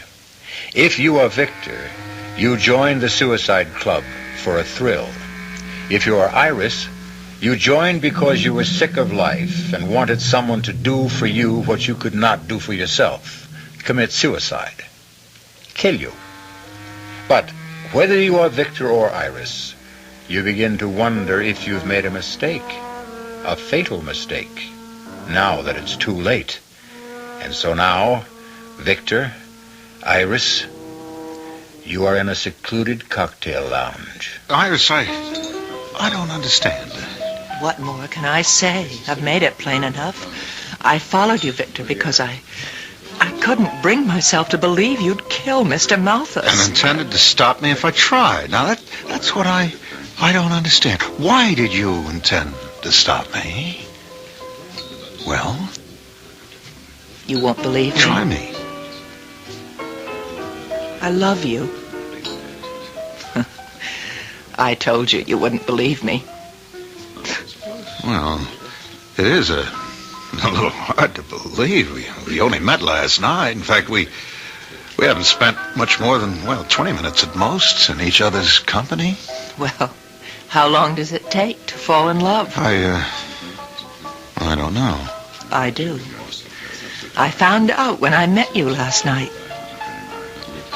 You don't believe me, do you? I believe you mean what you say, but... But what? Look, we're both compulsive personalities. With me, it's gambling. With you, drugs. That means neither of us is totally in control of ourselves. I love you, Victor Harris. It's as simple as that. And that's all there is. I love you. Well, I'm honored and flattered. Iris, I mean that.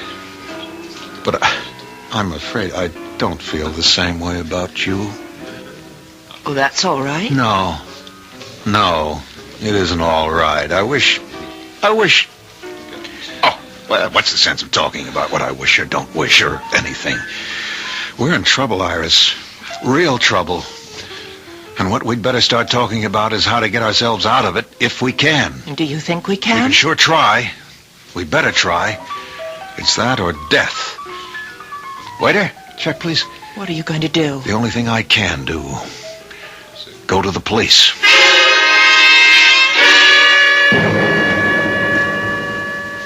Lieutenant, that's the whole story. Mm-hmm. You don't sound as if you believed us, Lieutenant. Tell me something, Miss Lorne. How long you been mainlining? Mainlining? You know what I mean? It's written all over you. Your eyes, the nose twitching, the long-sleeved dress. Pull up that sleeve and let's have a look. It's no need. It's true. Okay. What about you? Me? What are you on? Uppers, downers, mescaline? I'm not on anything. I'm no drug addict. Look, Lieutenant. Sounds like a pipe dream. A suicide club. Now, Mr. Harris, I've heard some far-out stories, but yours is... it's outer space. I see. In other words, you don't intend to do anything. We'll check it out, but word of advice? Yes? You and her. Kick the habit and try to get your feet back down on Earth. Huh?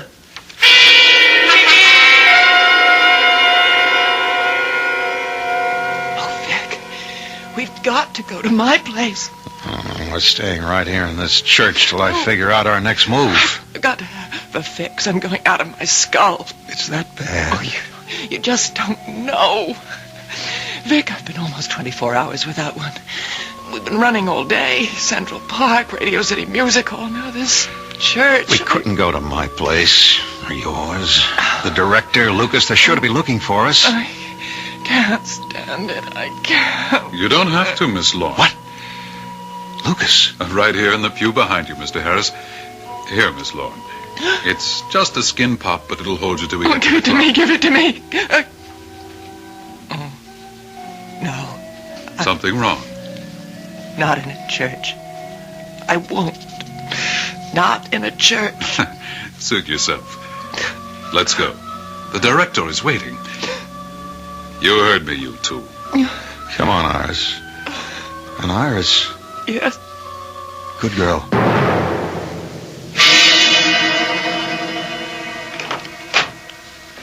Mr. Harris and Miss Lorne, director. Come in, come in. I was a bit worried about you two. Going to the police, revealing all about our intimate little club. How do you know that we... Had a visit today from a Lieutenant McPhee. He didn't mention you by name, but I have reason to suspect you know him. Big fellow, 6'2", shoulders like an ox. And not very bright, I'm afraid. Not very bright at all. Lucas showed him about. I couldn't be bothered. Lucas, tell them what happened. Nothing happened. I showed him around. Just a private residence. What else? As you say, what else? Well, now, champagne for you, Mr. Harris. And this for you, Miss Lorne. I don't want your champagne. And she doesn't want that. Do you, Iris? Why not? Why shouldn't I? I'm dying for it. Then here, my dear. Iris, no. Oh, Vic. Iris, no. Please. I can't help myself. I'm all alone. I've been alone and I need something to comfort me. Come here. Into my arms. Come. Oh, Vic. Come. I'll comfort you, my darling. I'll comfort you. Well, well, how touching. How altogether. I don't think I've ever seen anything like this since the Suicide Club opened. Have you, Lucas? No. No, I haven't. However, life must go on, or to be precise, death. And it is time for our evening ritual.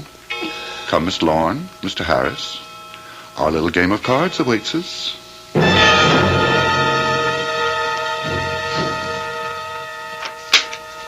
For Mr. Dowling, the 5 of diamonds. Mr. Whalen, the 9 of hearts. Mrs. Lawton, the ace of diamonds. Mr. Whalen, the deuce of spades. For Miss Lorne, Iris, the ace of clubs. Oh, Victor. Steady. For Miss Feitzen, the 8 of hearts. Mr. Hanson, the 10 of hearts. For Mr. Harris, the ace of spades. That ends the play for this evening. Miss Lorne and Mr. Harris will join me in my office, please. Victor, I feel sick. I think I'm going to faint. Miss Lorne, wait. Where are you going? To the powder room, you fool. She's sick. Mrs. Lawton, do what you can for her. In my office, Mr. Harris.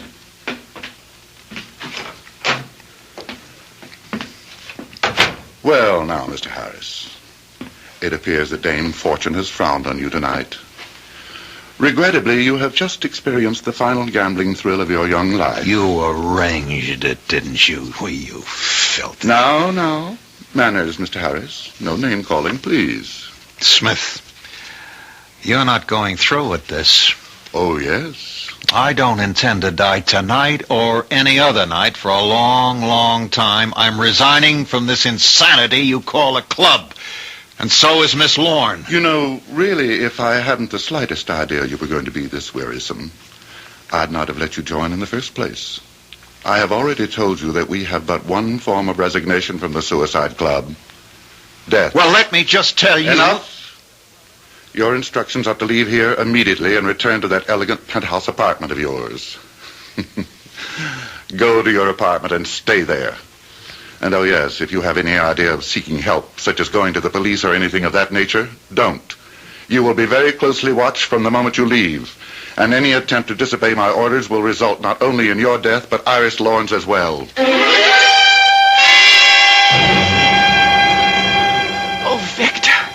What can we do? Your instructions. Just how are you to kill me? Kill you? I could never kill you, you know that. But what instructions? Just to come here and wait, that was all. That settles it. They're going to kill us both. What makes you think? I was followed until I got here. The first thing I did was to call the police, or try to. The phone's dead. I had a gun in my desk drawer. It's gone. They'd been here, and they didn't miss a trick. And now, just telling you to wait. Oh, Iris, we're trapped. Oh, dear Lord. Hang on now. We're going to the police. Oh, we'll never get there. I was followed here, just as you were. They're watching our every move. We can give it a try. It's a gamble. Oh, Victor. I just lost. God, what are we going to do? What can we do? We won't answer. No, that won't do any good. They've got a key, I'm sure. Now, look, there's just one chance. You answer the door, I'll stand behind it, and, well, Lord knows, I'm not much when it comes to fighting, but I can try. Go ahead. Open it. Thank you, Miss Lorne. I was just about to use my key. Okay, I come in? I can't stop you, Lucas. No, you can't. And how about you coming out from behind the door, Mr. Harris? It wouldn't have done you any good anyhow. You're no match for me. It might have been worth a try. The director has given me his orders, and I'm here to carry them out. Everything can be done fast and easy if you cooperate. And if we don't? Don't give me a hard time, Mr. Harris, please. You got the ace of spades tonight. Miss Lorne got the ace of clubs. Following the club rules, Miss Lorne kills you. And this time we make sure it looks like suicide. I won't do it. I won't do it. You'll do it. Oh, there's going to be one little change, one little difference tonight. After you kill Mr. Harris, after he commits suicide, you might say, you're going to commit suicide too. What do you mean? Let's all go into the kitchen and find out. Why, the kitchen? That's where the stove is. The gas stove. Oh, no.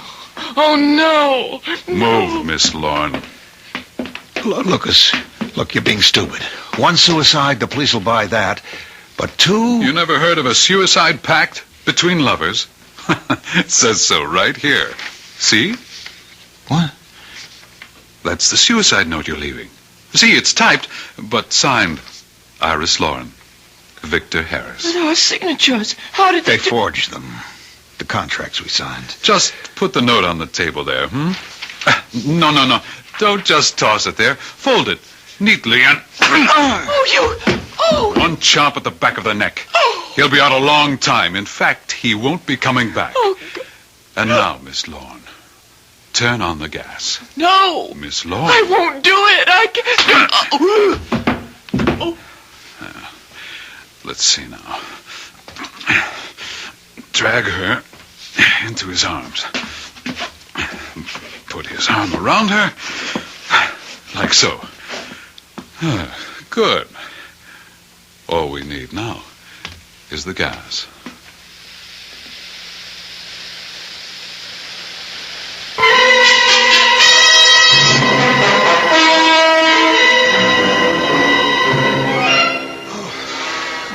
Okay, Eddie, he's coming around.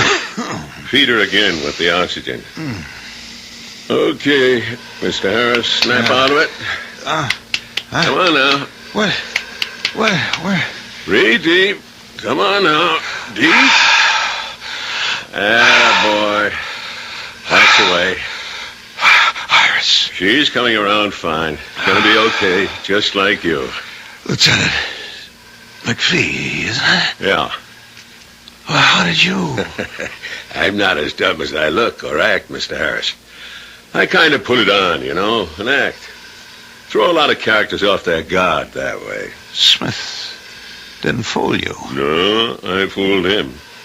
When that guy Lucas took me on a tour of the house, I saw a lot more than he thought I saw. Well, what could you have seen?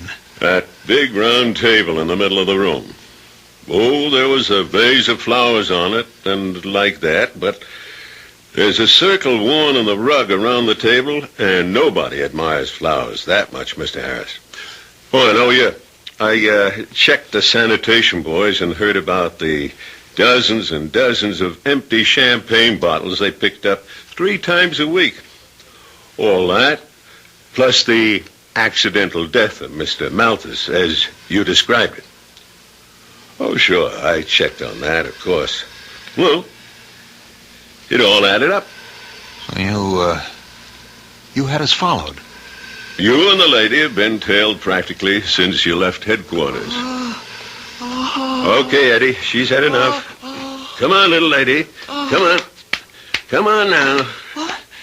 Oh, Victor. Iris. Oh. Iris. She's going to be okay.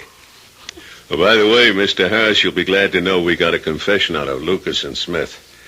And that's the end of the Suicide Club. Oh, it's the end of something else, too. Yeah? What? My compulsive gambling. I'll never make another bet as long as I live.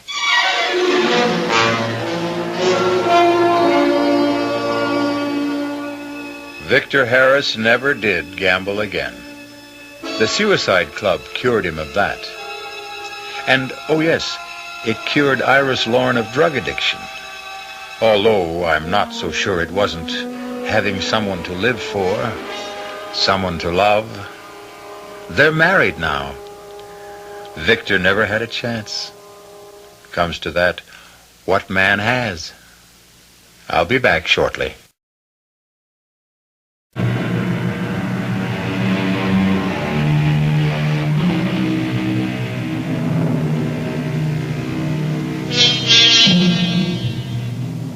As Victor Harris and Iris Lorne discovered, out of weakness can come strength.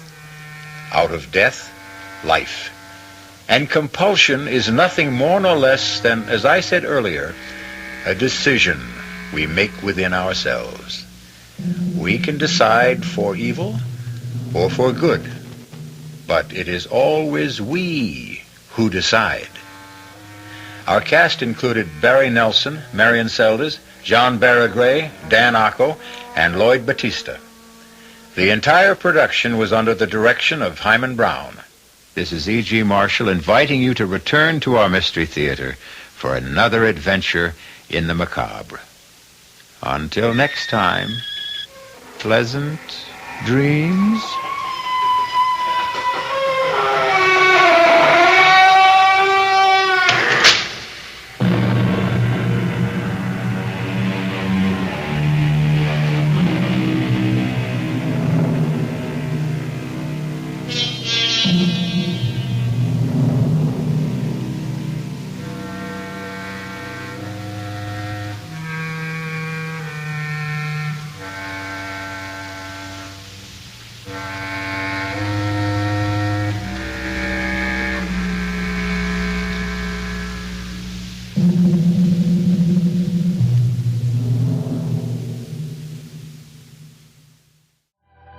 This is your friendly music station, KIXI, dial 91 AM, Seattle.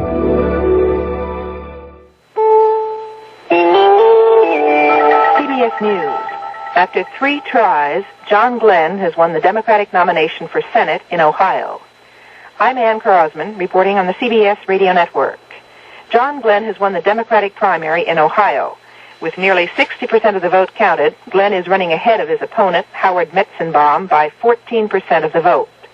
Metzenbaum had been appointed interim senator when William Saxby resigned to become Attorney General.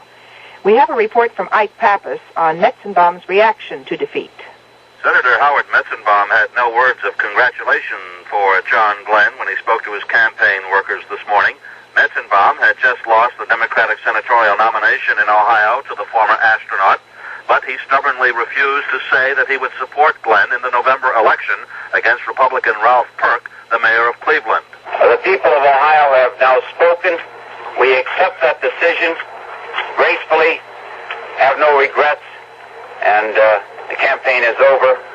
Thank you very much. Metzenbaum issued no concession statement, asked if he had called John Glenn, and obviously annoyed Metzenbaum replied, "I don't even know his number." Ike Pappas, CBS News, Cleveland. In the Democratic primary in Alabama, Governor George Wallace easily won renomination for an unprecedented 3rd term. With half the vote counted, Wallace is leading his closest opponent by more than 30% of the vote. President Nixon says he will not give any more Watergate tapes either to the House Judiciary Committee or to Special Watergate Prosecutor Leon Jaworski. Committee Chairman Peter Rodino is not commenting on that action. But many committee Democrats are saying they should subpoena the additional Watergate-related tapes and documents they asked for 2 weeks ago.